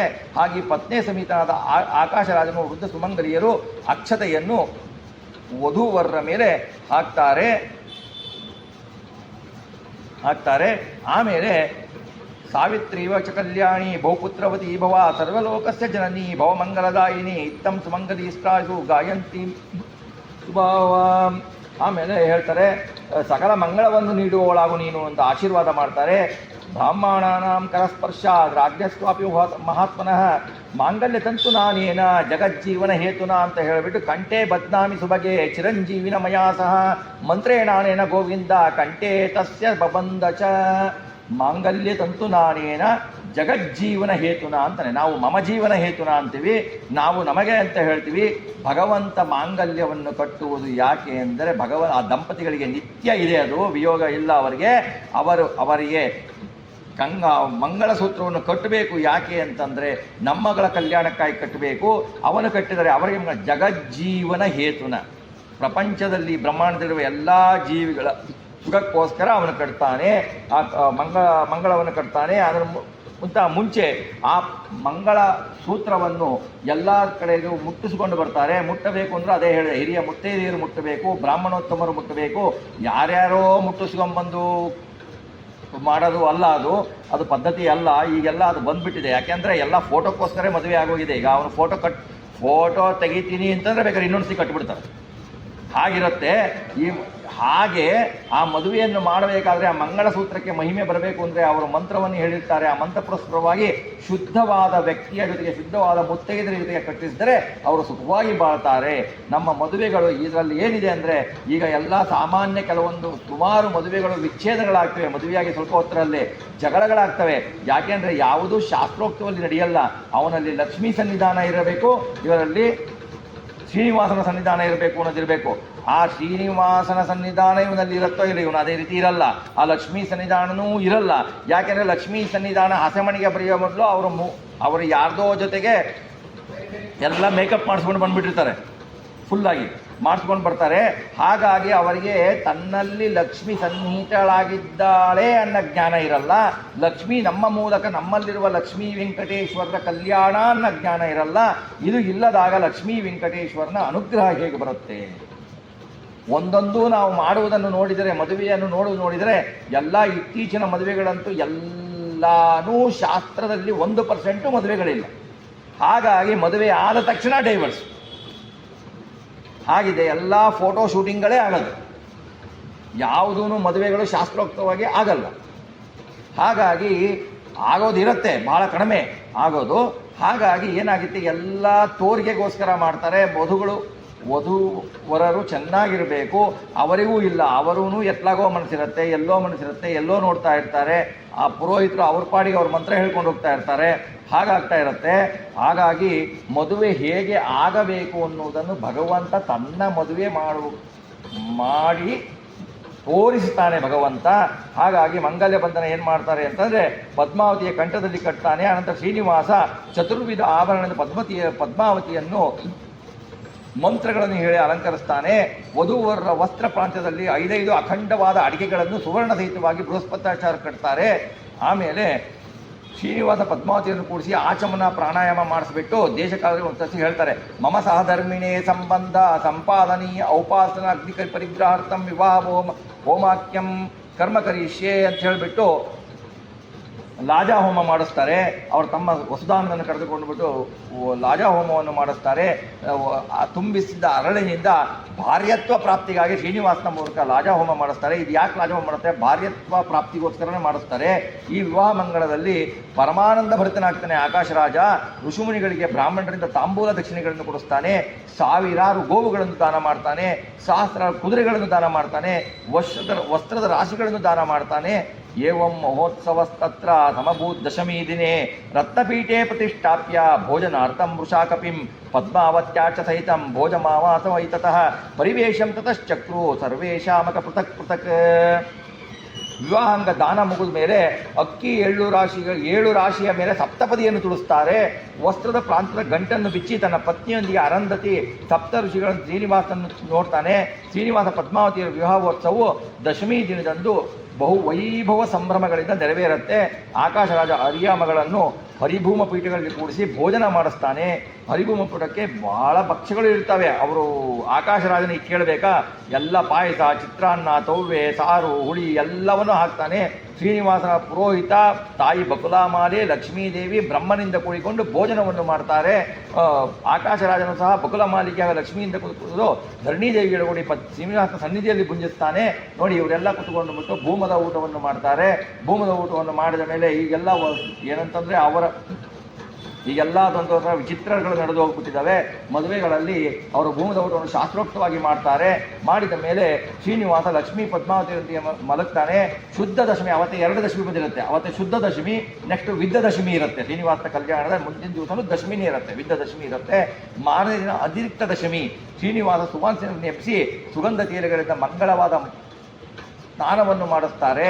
ಆಮೇಲೆ ಬಂಧು ಬಾಂಧವರೆಲ್ಲವೂ ಮಂಗಳ ಸ್ನಾನವನ್ನು ಮಾಡಿಬಿಟ್ಟು ಪರಸ್ಪರವಾಗಿ ನೀರನ್ನು ಹಾಕ್ಕೊಳ್ತಾರೆ. ಅಂದರೆ ಮಂಗಳ ನೀರನ್ನು ಹಾಕ್ಕೊಳ್ತಾರೆ. ಓಕಳಿ ಅಂತೀವಲ್ಲ, ಓಕಳಿಯನ್ನು ಆಡ್ತಾರೆ. ಆಮೇಲೆ ತಾವು ಆಲಿಂಗನ ಮಾಡಿಕೊಂಡು ಬಿಟ್ಟು ಸಂತೋಷವನ್ನು ಪಡ್ತಾರೆ. ಆಮೇಲೆ ವರನ ಮನೆಯಲ್ಲಿರುವ ಬ್ರಹ್ಮದೇವನಿಂದ ಆರಂಭಿಸಿ ಮನುಷ್ಯರವರೆಗೂ ಬೀಗರ ಔತಣಕ್ಕೆಂದು ಕರೆದಿರುವ ತೋಂಡಮಾನ, ವಸುಧಾನ, ಧರಣಿದೇವಿಯ ಮೊದಲಾದವರನ್ನು ವರಮನೆಯಲ್ಲಿದ್ದ ಇಂದ್ರಾದಿಗಳು ನೋಡಿ. ಬೀಗರ ಔತಣ ನಾವೇನು ಮಾಡ್ತೀವಿ, ಬೀಗರು ಎಲ್ಲಿ ಎಲ್ಲ ಚೌಲ್ಟ್ರಿಗಳೆಲ್ಲ ಕಾಟ್ಲಿ ಏನು ಮಾಡಿಬಿಡ್ತಾರೆ, ಬೆಳಿಗ್ಗೆ ಬರ್ತಾರೆ, ಮಧ್ಯಾಹ್ನ ಹೋಗ್ಬಿಟ್ಟಿರ್ತಾರೆ. ಈಗ ಯಾರು ಇನ್ವೈಟ್ ಮಾಡೋದಿಲ್ಲ, ಅಲ್ಲ ವರನ್ನು ಇನ್ವೈಟ್ ಮಾಡೋದು, ಅವ್ರನ್ನ ಇನ್ವೈಟ್ ಮಾಡೋದು ಏನಿಲ್ಲ. ಇವ್ರ ಪಡಿ ಟೇಬಲ್ ಹಾಕಿದ್ರೆ ಕುತ್ಕೊಂಡ್ಬಿಡು, ಊಟ ಮಾಡಿಬಿಡು, ಅಷ್ಟೇ. ಈಗ ಹೀಗಿರೋದು. ಆಮೇಲೆ ಅವನ ಬೀಗರ ಊಟ ಅಂತ ಹೇಳಿಬಿಟ್ಟು ಇಂದ್ರದೇವರು ಎದುರುಗೊಂಡು ಅವರನ್ನೆಲ್ಲ ಕರೆದು ಬಿಟ್ಟು ಬೀಗರ ಊಟವನ್ನು ಮೃಷ್ಟಾನ್ನ ಭೋಜನವನ್ನು ಭಗವಂತ ಹಾಕುತ್ತಾರೆ. ನೋಡಿ, ಎಲ್ಲ ಭಗವಂತ ತೋರಿಸ್ತಾನೆ ಹೇಗೆ ನಡಿಬೇಕು ಅಂತ. ಅವರವರ ಯೋಗ್ಯತೆ ಅನುಸಾರವಾಗಿ ನಡಿಬೇಕು, ಮಾಡಬೇಕು ಅಂತ. ಆಮೇಲೆ ಆಕಾಶನು ಹಾಲು, ತುಪ್ಪು, ಮೊಸರು ಇವುಗಳ ಕಾಲುವೆಯನ್ನೇ ಹರಿಸ್ತಾನೆ. ಶ್ರೀನಿವಾಸನ ವಿವಾಹದಿಂದ ಅಸಂಖ್ಯ ದೇವತೆಗಳು ಬಂದು ಎಂಜಲೆಲೆ ಉಳಿದಿರುತ್ತಲ್ಲ, ಆ ಎಂಜಲೆಲೆಯಲ್ಲಿ ಅನ್ನಭಕ್ಷಾದಿಗಳು ರಾಶಿ ರಾಶಿಯಾಗಿ ಬಿದ್ದಿರ್ತವೆ. ಹೀಗೆ 4 ದಿನಗಳ ಕಾಲ ಆಕಾಶಪುರದಲ್ಲಿ ಬಿದ್ದಿರ್ತವಲ್ಲ, ಅದನ್ನು ಉಳಿದಿದ್ದ ಭಕ್ಷ್ಯಗಳನ್ನು ತಿನ್ನಲಿಕ್ಕೆಂದು ನಾಯಿಗಳ ಗುಂಪೆ ಬಂದಿರುತ್ತೆ. ರಾಕ್ಷಸರ ಸಮೂಹವೂ ಬಂದಿರುತ್ತೆ ತಿನ್ನಬೇಕು ಅಂತ. ಏನಂತಂದರೆ ಯಾವಾಗಲೂ ಊಟ ಮಾಡಬೇಕಾದ್ರೆ ಎಲ್ಲ ಎಲೆ ಖಾಲಿ ಮಾಡಿ ನಾವಂತೂ ಈಗ ಸ್ವಚ್ಛ ಖಾಲಿ ಮಾಡಿಬಿಡ್ಬೇಕು. ಯಾಕೆಂದರೆ ಇನ್ನೊಬ್ಬರು ಆ ಎಲೆದಲ್ಲಿ ಕುತ್ಕೊಂಡು ಊಟ ಮಾಡಿಬಿಡ್ಬೋದು, ಮುಂಚೆ ಬರಲಿಲ್ಲ ಅಂದಿದ್ರೆ. ಹಾಗಲ್ಲ ಅದಿರೋದು. ಯಾಕೆಂದರೆ ಭಕ್ಷ್ಯವನ್ನು, ಪಾಯಸವನ್ನು ಬಿಡಬಾರ್ದು ಅಂತಿದೆ. ನೀವು ಏನು ಇನ್ನೆಲ್ಲವನ್ನು ತಗೊಳ್ತೀರೋ ಅವೆಲ್ಲವನ್ನು ಸ್ವಲ್ಪ ಸ್ವಲ್ಪ ಬಿಡಬೇಕು ಅಂತಲೇ ಇರೋದು. ಬಿಟ್ಟು ಆ ಪ್ರಾಣಿಗಳಾಗ್ತದೆ. ನೀವು ಅಂದರೆ ನಾವು ನೈವೇದ್ಯವನ್ನು ಭುಂಜಿಸ್ತೀವಿ ಅಂತ ತಿಳ್ಕೊಂಡು ನಾನು ಹೇಳ್ತಾ ಇರೋದು, ಹರಿನೈವೇದ್ಯವನ್ನು ಭುಂಜಿಸ್ತೀವಿ ಅಂತ. ನಾವೆಲ್ಲ ಹೋಟ್ಲಾಗ ಹೋಗ್ಬಿಡ್ತೀವಿ ಅಂತಂದ್ರಲ್ಲ. ಇದು ಏನಂತಂದರೆ ಅವನ್ನು ತೆಗೆದುಕೊಂಡು ಬಿಟ್ಟು ನಾವು ಪ್ರಾಣಿಗಳಿಗೆ ಹಾಕಿದರೆ ಅವು ಯಾವಾಗ ದೇವ್ರ ನೈವೇದ್ಯ ತಿಂತವೆ ಪ್ರಾಣಿಗಳು. ಅವರ ಜನ್ಮ ಉದ್ಧಾರ ಆಗಬೇಕಲ್ವ, ಅದಕ್ಕೋಸ್ಕರ ಅದನ್ನು ತೆಗೆದು ಬಿಟ್ಟು ಅವಕ್ಕೆ ಹಾಕಬೇಕು, ಉಳಿಸ್ಬೇಕು. ಕ್ಲೀನ್ ಮಾಡಿ ನನ್ನ ಎಲೆ ಫಸ್ಟ್ ಕ್ಲಾಸ್ ಕ್ಲೀನ್ ಆಯಿತು. ಕ್ಲೀನ್ ಮಾಡಿ ಏನು ಉಳಿಸಲ್ಲ ಅಂತಂದರೆ ಅದು ಊಟ ಗೊತ್ತಿಲ್ಲ ಅಂತಲೇ ಅವ್ನಿಗೆ ಅರ್ಥ. ಭಕ್ಷ್ಯ ಪಾಯಸವನ್ನು ಬಿಡಬಾರ್ದು ಅಂತ ಇದೆ ಶಾಸ್ತ್ರದಲ್ಲಿ, ಅದನ್ನು ಮಾತ್ರ ಬಿಡಬಾರ್ದು. ಬೇರೆ ಎಲ್ಲನೂ ಸ್ವಲ್ಪ ಬಿಡಲೇಬೇಕು ಅಂತಲೇ ಇದೆ. ಹಾಗೆ ಊಟವನ್ನು ಬಿಟ್ಟಿದ್ದನ್ನು ನಾಯಿಗಳ ಗುಂಪಿತ್ತು, ರಾಕ್ಷಸರು ಅವೆಲ್ಲವೂ ತಿಂದವು. ಆ 4 ದಿನಗಳ ಕಾಲ ಈ ಆಕಾಶರಾಜಪುರದಲ್ಲಿ ಕೋಲಾಹಲ ಇತ್ತು. ಎಷ್ಟು ಜನ? 33 ಕೋಟಿ ದೇವತೆಗಳು. ಈಗ ಹೂವಿನ ಚೆಂಡಾಟ, ಉರುವಾಣಿ ಎಲ್ಲ ಆಟ ಆಡ್ತಾರೆ. ಆಮೇಲೆ ರಾಜನು ಶುದ್ಧ ದಶಮಿ ಮತ್ತು ಸಾಧನ ದ್ವಾದಶಿ ಎಂದು ಮಧ್ಯಾಹ್ನ 3 ದಿವಸ ನಡೆಸ್ತಾನೆ. 5ನೆಯ ದಿವಸ ಪ್ರಾತಃ ಕಾಲ ದೀಪಜ್ವಾಲ 4 ಕಲಶಗಳನ್ನು ಇಡ್ತಾರೆ. ಮಂಗಳಕರವಾದ ಸಪ್ತಸಿಂಹಾಸನದಲ್ಲಿ ಶ್ರೀನಿವಾಸ ಪದ್ಮಾವತಿಯನ್ನು ಕೂಡಿಸಿ ನಾಗಬಲಿ, ಈಗ ನಾಗಬಲಿ ಆಗೋಗಿದೆ, ನಾಗಬಲಿ ಅಲ್ಲ ಅದು ನಾಗಬಲಿ ಉತ್ಸವವನ್ನು ಮಾಡ್ತಾರೆ. ಆಮೇಲೆ ಆಕಾಶರಾಜ ಅಳಿಯನನ್ನು ವಸ್ತ್ರಾದಿಗಳಿಂದ ಪೂಜಿಸ್ತಾನೆ. ಆಕಾಶರಾಜೋ ಧರ್ಮಾತ್ಮ ಕ್ಷೀರಪಾತ್ರಂ ಕರೆ ದಧತೆ ಮಾತರಂ ವಾಸುದೇವಸ್ಯ ನಾಮ್ನಾ ಬಕುಲ ಮಾಲಿಕಾಂ ಪೂಜಯಿತ್ವಾ ವಿಧಾನೇನ ವಸ್ತ್ರಾಲಂಕಾರ ಭೂಷಣೈ ನಾಭಿಂ ಕ್ಷೀರೇಣ ಸಮೃದ್ಧ್ಯ ಪುತ್ರೀಂ ಪದ್ಮಾವತಿಂ ತದಾ ಅರ್ಪಯಾಮಾಸ ದುಃಖೇನ ಬ್ರಹ್ಮಣ್ಯೋ ರಾಜಸತ್ತಮಃ. ಆಕಾಶರಾಜ ಏನು ಮಾಡ್ತಾನೆ, ಈಗ ಹೆಣ್ಣು ಒಪ್ಪಿಸಬೇಕು. ಹೆಣ್ಣು ಒಪ್ಪಿಸ್ಕೊಂಡು ತನ್ನ ಕೈಯಲ್ಲಿ ಹಾಲ ಪಾತ್ರೆಯನ್ನು ಹಿಡ್ಕೊಳ್ತಾನೆ. ಶ್ರೀನಿವಾಸನ ತಾಯಿಯಾದ ಬಕುಲಾದೇವಿಯ ಸೀರೆ, ಕುಪ್ಸ ಎಲ್ಲ ಆಭರಣಗಳನ್ನು ಕೊಟ್ಟುಬಿಟ್ಟು ಗೌರವಿಸಿ ಹಾಲನ್ನು ನೀಡಿ ಬಕುಲಾದೇವಿಯ ಹೊಟ್ಟೆಯನ್ನು ತಣ್ಣಗಾಗಿಸಿ ತನ್ನ ಮಗಳನ್ನು ದುಃಖದಿಂದ ಅರ್ಪಿಸ್ತಾನೆ. ಹೇಳ್ತಾನೆ, ಮಹಾಲಕ್ಷ್ಮ್ಯಾನಾಭಿಮೂಲಂ ಸಕೃತ ಕ್ಷೀರಸೇಚಿತಂ ಕೃತ್ವಾರ್ಪಯಾಮಾಸ ಪುತ್ರೀಂ ಮೃದನ್ ಗದ್ಗದ ಕಂಠವಾನ್ ಶ್ರೀನಿವಾಸಸ್ಯ ಕೃಷ್ಣಸ್ಯ ಶೇಷಾಚಲ ನಿವಾಸಿನಃ ರಾಜಭಾರ್ಯ ಮಹಾಭಾಗ ರುದಂತಿ ಕುರರೀರಿವಃ. ಇದೇ ರೀತಿ ಮಹಾಲಕ್ಷ್ಮಿಗೂ ಹಾಲನ್ನು ನೀಡಿ ಹೊಟ್ಟೆ ತಣ್ಣಗೆ ಮಾಡಿ ಗದ್ಗದ ಕಂಠದಿಂದ ರೋಧಿಸುತ್ತಾ ತನ್ನ ಮಗಳನ್ನು ಒಪ್ಪಿಸಿಕೊಡ್ತಾನೆ. ಏಕೆಂದರೆ ಮಗಳನ್ನು ಒಪ್ಪಿಸಿಕೊಡ್ಬೇಕಾದ್ರೆ ಅವನು ಅಷ್ಟು ದಿವಸ ಸಾಕಿರ್ತಾನಲ್ವಾ, ಅವನಿಗೆ ದುಃಖ ಆಗೋದು ಸಹಜ. ಒಪ್ಪಿಸ್ತಾನೆ. ನಂತರ ಶ್ರೀನಿವಾಸನಿಗೆ ಹಾಲನ್ನು ಎಳೆದು ಆಮೇಲೆ ರೋದನ ಮಾಡುತ್ತಿರುವ ಧರಣಿದೇವಿ ಏನು ಮಾಡ್ತಾಳೆ, ತನ್ನ ಪುತ್ರಿಯನ್ನು ತೆಗೆದುಕೊಂಡು ಹೋಗಿ ಶ್ರೀನಿವಾಸನ ಕೈಗೆ ಕೊಟ್ಟು ಮಂತ್ರಪೂರ್ವಕವಾಗಿ ಒಪ್ಪಿಸ್ತಾಳೆ. ಪಾಲಿತಾಂ ಲಾಲಿತಾಂ ಪುತ್ರೀಂ ನವಮಾಸ ಧೃತಾಮಯ ತೊರಧೀನಂ ಜಗನ್ನಾಥ ಕರಿಷ್ಯೇ ಮಮ ನಂದಿನಿಂ ಇತ್ಯೇವಮರ್ಪಯಾಮಾಸ ಶ್ರೀನಿವಾಸ ಕರಾಂಬುಜೇ. ನಾನು 9 ತಿಂಗಳು ಇವಳನ್ನು ಹೊತ್ತು ಪಾಲಿಸಿದ್ದೇನೆ, ನನ್ನ ಕರುಳಿನ ಕುಡಿ ಇವಳನ್ನು ನಿನಗೆ ಒಪ್ಪಿಸಿದ್ದೇನೆ, ಮುಂದಿನ ಇವಳ ಸಂರಕ್ಷಣೆ ಎಲ್ಲ ನಿನ್ನದಂತೆ. ಇವಳು 10 ತಿಂಗಳು ಹೊತ್ತೇ ಇಲ್ಲ ಅವಳು ಸಿಕ್ಕಿರೋದು, ಅವಳು ಅಯೋನಿಜಳು. ಇವಳಿಗೆ ಅಂದರೆ ಎಷ್ಟು ಪ್ರೀತಿಯಿಂದ ಸಾಕಿದ್ದಾಳೆ ಅಂದರೆ ತಾನೇ 10 ತಿಂಗಳು ಹೊತ್ತಿದ್ದು ಅಂತ ತೋರಿಸಿದ್ದು ಅವಳ ಪ್ರೀತಿಯ ಲಕ್ಷಣ, ಅಭಿಮಾನ ಲಕ್ಷಣ ಅವಳು. ಅದನ್ನು ಹೇಳ್ತಾಳೆ. ಆಮೇಲೆ ಧರಣಿದೇವಿ ಅಳ್ತಿರುವುದನ್ನು ನೋಡಿ ಆಕಾಶರಾಜನನ್ನು ಮಗನನ್ನು ಆಲಂಗಿಸಿಬಿಟ್ಟು ನಾನು ಮಂದಭಾಗ್ಯ ಇದ್ದೇನೆ, ನಿನ್ನನ್ನು ಇವತ್ತು ಕಳ್ಕೊಳ್ತಾ ಇದ್ದೇನೆ, ನಾನು ಬದುಕಲಾರೆ ರಾಜಕುಮಾರಿ ಅಂತ ನೀನು ಆಟ ಆಡ್ತಿದ್ದೆ, ತುಳಿದಾಡ್ತಿದ್ದೆ, ಎಲ್ಲೆಲ್ಲ ಲಕ್ಷ್ಮೀದೇವಿ, ಅವಳು ಸಾಕ್ಷಾತ್ ಲಕ್ಷ್ಮೀದೇವಿ ಎಲ್ಲರಿಗೂ ಆನಂದ ಕೊಡ್ತಾ ಇದ್ಲು. ಸೋದರನಾದ ವಸುದಾನ ಹೇಳ್ತಾನೆ, ನೀನಿಲ್ಲದೆ ನಾನು ಯಾರ ಜೊತೆಗೆ ಆಟ ಆಡಲಿ, ಯಾರ ಜೊತೆಗೆ ಭೋಜನ ಮಾಡಲಿ ಎಂದು ಹೇಳ್ತಿರ್ತಾನೆ. ಆ ಆಕಾಶನ ದುಃಖವನ್ನು ನೋಡಿ ತೋಂಡಮಾನ ರಾಜನು ಮಾಡ್ತಾನೆ. ಒಬ್ಬರು ಅಳ್ತಾ ಇದ್ರೆ ಅವ್ರು ನೋಡಿ ಇನ್ನೊಬ್ರು ಅಳೋದು ಅದು ಸಾಮಾನ್ಯ. ಆವಾಗ ತೋಂಡಮಾನ ಹೇಳ್ತಾನೆ, ವಯಂ ದರಿದ್ರ ನಿರ್ಭಾಗ್ಯ ಕೃಪಣಾದೀನ ಚೇತಸ ವಯಂ ಮರಣಮಾಪನ್ನ ನಾತ್ರ ಕಾರ್ಯ ವಿಚಾರಣ. ಹೇಳ್ತಾನೆ, ಪದ್ಮಾವತಿಯೇ, ನಿನ್ನನ್ನು ಕಳೆದುಕೊಂಡು ನಾನು ದರಿದ್ರ ಆಗಿಬಿಟ್ಟಿದ್ದೇನೆ, ಅಭಾಗ್ಯವಂತ, ನಿನ್ನನ್ನು ಅಗಲಿದ ನಾವು ಮರಣವನ್ನು ಹೊಂದುವುದು ನಿಶ್ಚಯ. ಕಲಿಯುಗದಲ್ಲಿ ಎಂದಾದರೂ ನಿನ್ನಂಥ ಪುತ್ರಿಯನ್ನು ಹೊಂದಲಿಕ್ಕೆ ಆಗತ್ತಾ? ಯಾವ ಯುಗದಲ್ಲೂ ಇನ್ನಂಥ ಪುತ್ರಿಗಳು ಸಿಗಲ್ಲ. ಇದು ಸಿಕ್ಕಿದ್ದು ಅವನ ಪೂರ್ವಜನ್ಮದ ಪುಣ್ಯ, ಭಗವಂತನ ಅನುಗ್ರಹ. ನಿನ್ನ ವಿಯೋಗದ ವ್ಯಥೆಯಿಂದ ನಾವಿದನ್ನು ನಿಶ್ಚಯಿಸಿದ್ದೇವೆ ಅಂತ ಹೇಳಿ ಕಣ್ಣೀರಿಡ್ತಾನೆ. ಕಣ್ಣೀರಿಡಲು ದುಃಖಗೊಂಡು ತಂದೆ ತಾಯಿ ಚಿಕ್ಕಮ್ಮದನ್ನು ನೋಡಿ ಪದ್ಮಾವತಿಯ ತಮ್ಮನಾದ ವಸುದಾನನು ಪದ್ಮಾವತಿಯನ್ನು ತಪ್ಪಿಕೊಂಡು ಜೋರಾಗಿ ಅಳ್ತಾನೆ. ಆಮೇಲೆ ನಾನೆಲ್ಲನ್ನು ಬಿಟ್ಟು ಎಲ್ಲಿ ಹೋಗ್ತಿರುವೆ ನಾನು ಯಾರ ಜೊತೆಗೆ ಜಗಳ ಆಡಲಿ, ಯಾರ ಜೊತೆಗೆ ಆಟ ಆಡಲಿ ಅಂತ ಕೇಳ್ತಾನೆ. ಇದನ್ನು ನೋಡಿಬಿಟ್ಟು ಅಲ್ಲಿದ್ದ ದೇವ ಋಷಿಗಳಿಗೂ ಕೂಡ ವ್ಯಥೆ ಉಂಟಾಗತ್ತೆ. ಇವ್ರನ್ನೆಲ್ಲರೂ ನೋಡಿಬಿಟ್ಟು ರುದಂತಂ ನೃಪತಿಂ ದೃಷ್ಟ ಶ್ರೀನಿವಾಸ ಸತಾಂಗತಿ ಸ್ವಯಂ ರುರೋಧ ಗೋವಿಂದೋ ಭಗಿನೀಂ ಪಾರ್ಥಬಲ. ಇವರೆಲ್ಲರೂ ಅಳ್ತಿರೋದು ನೋಡ್ತಾನೆ ಶ್ರೀನಿವಾಸ, ಅವನು ಅಳ್ಲಿಕ್ಕೆ ಸ್ಟಾರ್ಟ್ ಮಾಡ್ಬಿಡ್ತಾನೆ. ಪಕ್ಕದಲ್ಲಿರೋ ಪದ್ಮಾವತಿ ಹೇಳ್ತಾರೆ, ನೀನು ಯಾಕೆ ಅಳ್ತೀಯೋ, ಹೆಣ್ಣು ದಾನ ಮಾಡಿದವರು ಅವರು, ಕನ್ಯಾದಾನ ಮಾಡಿದವರು ಅವರು ಅಳ್ಬೇಕು, ನೀನು ಯಾಕೆ ಅಳ್ತಾ ಇದೆಯಾ, ಬೇರೆಯವ್ರು ತಪ್ಪು ತಿಳ್ಕೊಳ್ತಾರೆ, ಯಾಕೆ ಅಳ್ತಾ ಇದೆಯಾ, ನಿನ್ನ ಮದುವೆ ಇಷ್ಟ ಅಲ್ಲ ಅಂತ ತಿಳ್ಕೊಂಡ್ಬಿಟ್ರೆ ಏನು ಮಾಡಬೇಕು ಅಂತಾಳೆ. ಹಾಗಲ್ಲ, ನನಗೆ ಸುಭದ್ರೆಯನ್ನು ಅರ್ಜುನಂಗೆ ಕೊಟ್ಟಿದ್ದು ನೆನಪಾಯಿತು, ಅದಕ್ಕೆ ಈಗತ್ತೆ ಅಂತ. ಅವನು ಆವಾಗ ಹತ್ತಿರಲ್ಲ, ಸುಭದ್ರೆಯನ್ನು ಮದುವೆ ಅರ್ಜುನಂಗೆ ಕೊಟ್ಟಾಗ ಆ ಸಮಯ ಇದು ನೆನಪಾಗಿ ಅವನಿಗೆ ಈಗ ಅಳು ಬಂತಂತೆ, ಕನ್ಯಾದಾನ ಒಪ್ಪಿಸಿದ್ದು. ಈ ಥರ ಮಾಡ್ತಾನೆ, ಲೀಲೆಯನ್ನು ತೋರಿಸ್ತಾನೆ. ಲೀಲೆಯನ್ನು ತೋರಿಸ್ಬಿಡತ್ಲು ಲೋಕದ ರೀತಿ ಅನುಸರಿಸ್ತಾನೆ ಶ್ರೀನಿವಾಸ. ಆಮೇಲೆ ಪದ್ಮಾವತಿಯೊಡನೆ ಐರಾವತ ಇರ್ತಾನೆ. ಬ್ರಹ್ಮಾದಿ ದೇವತೆಗಳ ಸಹಿತವಾಗಿ ನಿಜ ಮಂದಿರಕ್ಕೆ ತೆರಳಿ ಅಲ್ಲಿ ತನ್ನ ವಾಸಸ್ಥಾನಕ್ಕೆ ಹೊರಡುತ್ತಾನೆ. ಆಮೇಲೆ ಎಲ್ಲ ಲಕ್ಷ್ಮೀದೇವಿಯೊಡನೆ ಗ್ರಾಮ ಪ್ರದಕ್ಷಿಣೆ ಮಾಡುತ್ತಾ ತನ್ನ ಬಿಡಾರದ ಮನೆಗೆ ಬರ್ತಾನೆ. ಬಿಡಾರಕ್ಕೆ ಹೋಗುವ ಇಚ್ಛೆ ಪದ್ಮಾವತಿಯೊಂದಿಗೆ ಗರುಡನ ಹೆಗಲನ್ನೇರಿ ಪ್ರಯಾಣ ಉತ್ಸುಕನಾಗಿ ಅತ್ತೆ ಮಾವಿಂದರ ಆಶೀರ್ವಾದ ಪಡೆಯಬೇಕೆಂದು ಅರಮನೆಗೆ ಬರ್ತಾನೆ. ಅಲ್ಲಿ ಆಕಾಶರಾಜ ಧರಣಿದೇವಿ ನಮಸ್ಕರಿಸಿ ಆಶೀರ್ವಾದ ಕೊಡ್ತಾನೆ. ಆಕಾಶರಾಜನು ಶ್ರೀನಿವಾಸನ ಆಶೀರ್ವಾದ ಮಾಡ್ತಾನೆ. ಆಮೇಲೆ ದೋಷದೂರನಾದ ಶ್ರೀನಿವಾಸನ ಆಕಾಶರಾಜ ಆಶೀರ್ವಾದ ಮಾಡ್ತಾನೆ. ಅವನಿಂದ ಆಶೀರ್ವಾದ ಕೇಳ್ದ ಅಂತ ತಿಳ್ಕೋಬೇಕು. ಮಾವನೆಂಬ ಬಂಧುತ್ವೇನ ಆಶೀರ್ವಾದ ಮಾಡ್ದ ಅಂತ ಧರಣಿದೇವಿಯು ಸಹ ಅಳಿಯ ಮಗಳನ್ನು ಆಶೀರ್ವದಿಸ್ತಾಳೆ. ಆಕಾಶರಾಜನು ಈ ಜಗನ್ನಾಥನಿಗೆ ಆಶೀರ್ವಾದವಾದರೆ ಹೇಗೆ ಮಾಡಬೇಕು ಅಂತ ಹೇಳಿಬಿಟ್ಟು ಭಕ್ತರಿಗೆ ಅನುಗ್ರಹೋನ್ಮುಖನಾಗಿರುವ ದೀರ್ಘಕಾಲ ಇಲ್ಲಿಯೇ ಸನ್ನಿಹಿತನಾಗು ಎಂದು ಹೇಳಿ ಪುನಃ ವಾಸ್ತವನು ಹೀಗಂತಾನೆ, 1 ತಿಂಗಳ ಪರ್ಯಂತ ಇಲ್ಲೇ ಇದ್ದು ಈ ವೃದ್ಧನಾದರೂ ಹಾಗೂ ನಿನ್ನ ಮಾವನನ್ನು ನನ್ನನ್ನು ನಿನ್ನ ಅತ್ತೆಯನ್ನು ಸಂತೋಷಪಡಿಸುವನ್ನಾಗು ಅಂತ ಹೇಳಿ ಬೇಡ್ಕೊಳ್ತಾನೆ. ಆವಾಗ ಶ್ರೀನಿವಾಸ ಹೇಳ್ತಾನೆ, ನೃಪವಾಕ್ಯಂ ಶೃಣು ಮಮ ಕಾರ್ಯಸ್ಯ ಮಹತೀತ್ವರ ತಸ್ಮಾದಾಜ್ಞಂ ಚ ಮಾಂ ದೇಹಿ ರಾಜಂತೆ ಸ್ಯಾತ್ ಕೃಪಾಮಯಿ ಇತ್ಯುಕ್ತ ವಾಸುದೇವಸ್ತು ಗರುಡ ಸಂತ ಮಾವ ಹಾಗೆ ಹೇಳ್ತಾನೆ. ಸರಿ, ಅಳಿಯ ಏನು ಮಾಡ್ಬಿಡ್ತಾನೆ, ಮಾವ ಹೇಳಿದ್ದೆ ಸರಿ ಅಂತ ಹೇಳ್ಬಿಟ್ಟು 1 ತಿಂಗಳು ಅವ್ರ ಮನೆಗೆ ಇದ್ದು ಬಿಟ್ರೆ ಅಳಿಯನಿಗೆ ಮರ್ಯಾದೆ ಇರಲ್ಲ. ಇವನು ಹೇಳ್ತಾನೆ, ನನಗೆ ಭಾಳ ಕೆಲಸ ಇದೆ, ಮಾಡೋದು ಎಷ್ಟೋ ಕೆಲಸಗಳಿದ್ದಾವೆ, ನಾನು ನಿನ್ನ ಮನೆಗೆ ಇರ್ಲಿಕ್ಕಾಗಲ್ಲ, ಇನ್ನೊಂದು ಟೈಮ್ ಬರ್ತೀನಂತ ನಾನು. ಇದನ್ನು ನಮಗೂ ತೋರಿಸ್ತಾನೆ. ಯಾರಾದರೂ ಕರೆದು ಬಿಟ್ಟು ಅಳಿಯಂಗೆ ಮನೆಗಿರು ಅಂತಂದರೆ ಅಲ್ಲೇ ಊರು ಬಿಟ್ಟರೆ ಫಸ್ಟ್ 2 ದಿವಸ ಮರ್ಯಾದೆ ಇರುತ್ತೆ. ಬನ್ನಿರಿ ಅಳಿ ಅಂದರೆ, ಹೋಗ್ರಿ ಮಳಿ ಅಂದರೆ ಅಂತ.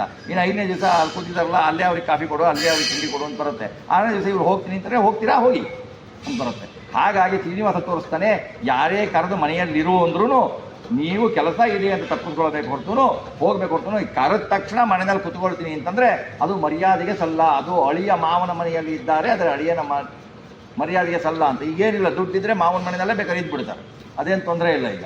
ಹಾಗಾಗಿದೆ ಶ್ರೀನಿವಾಸ ಹೇಗಿರಬೇಕು ಅನ್ನೋದು ತೋರಿಸ್ತಾನೆ. ಆಮೇಲೆ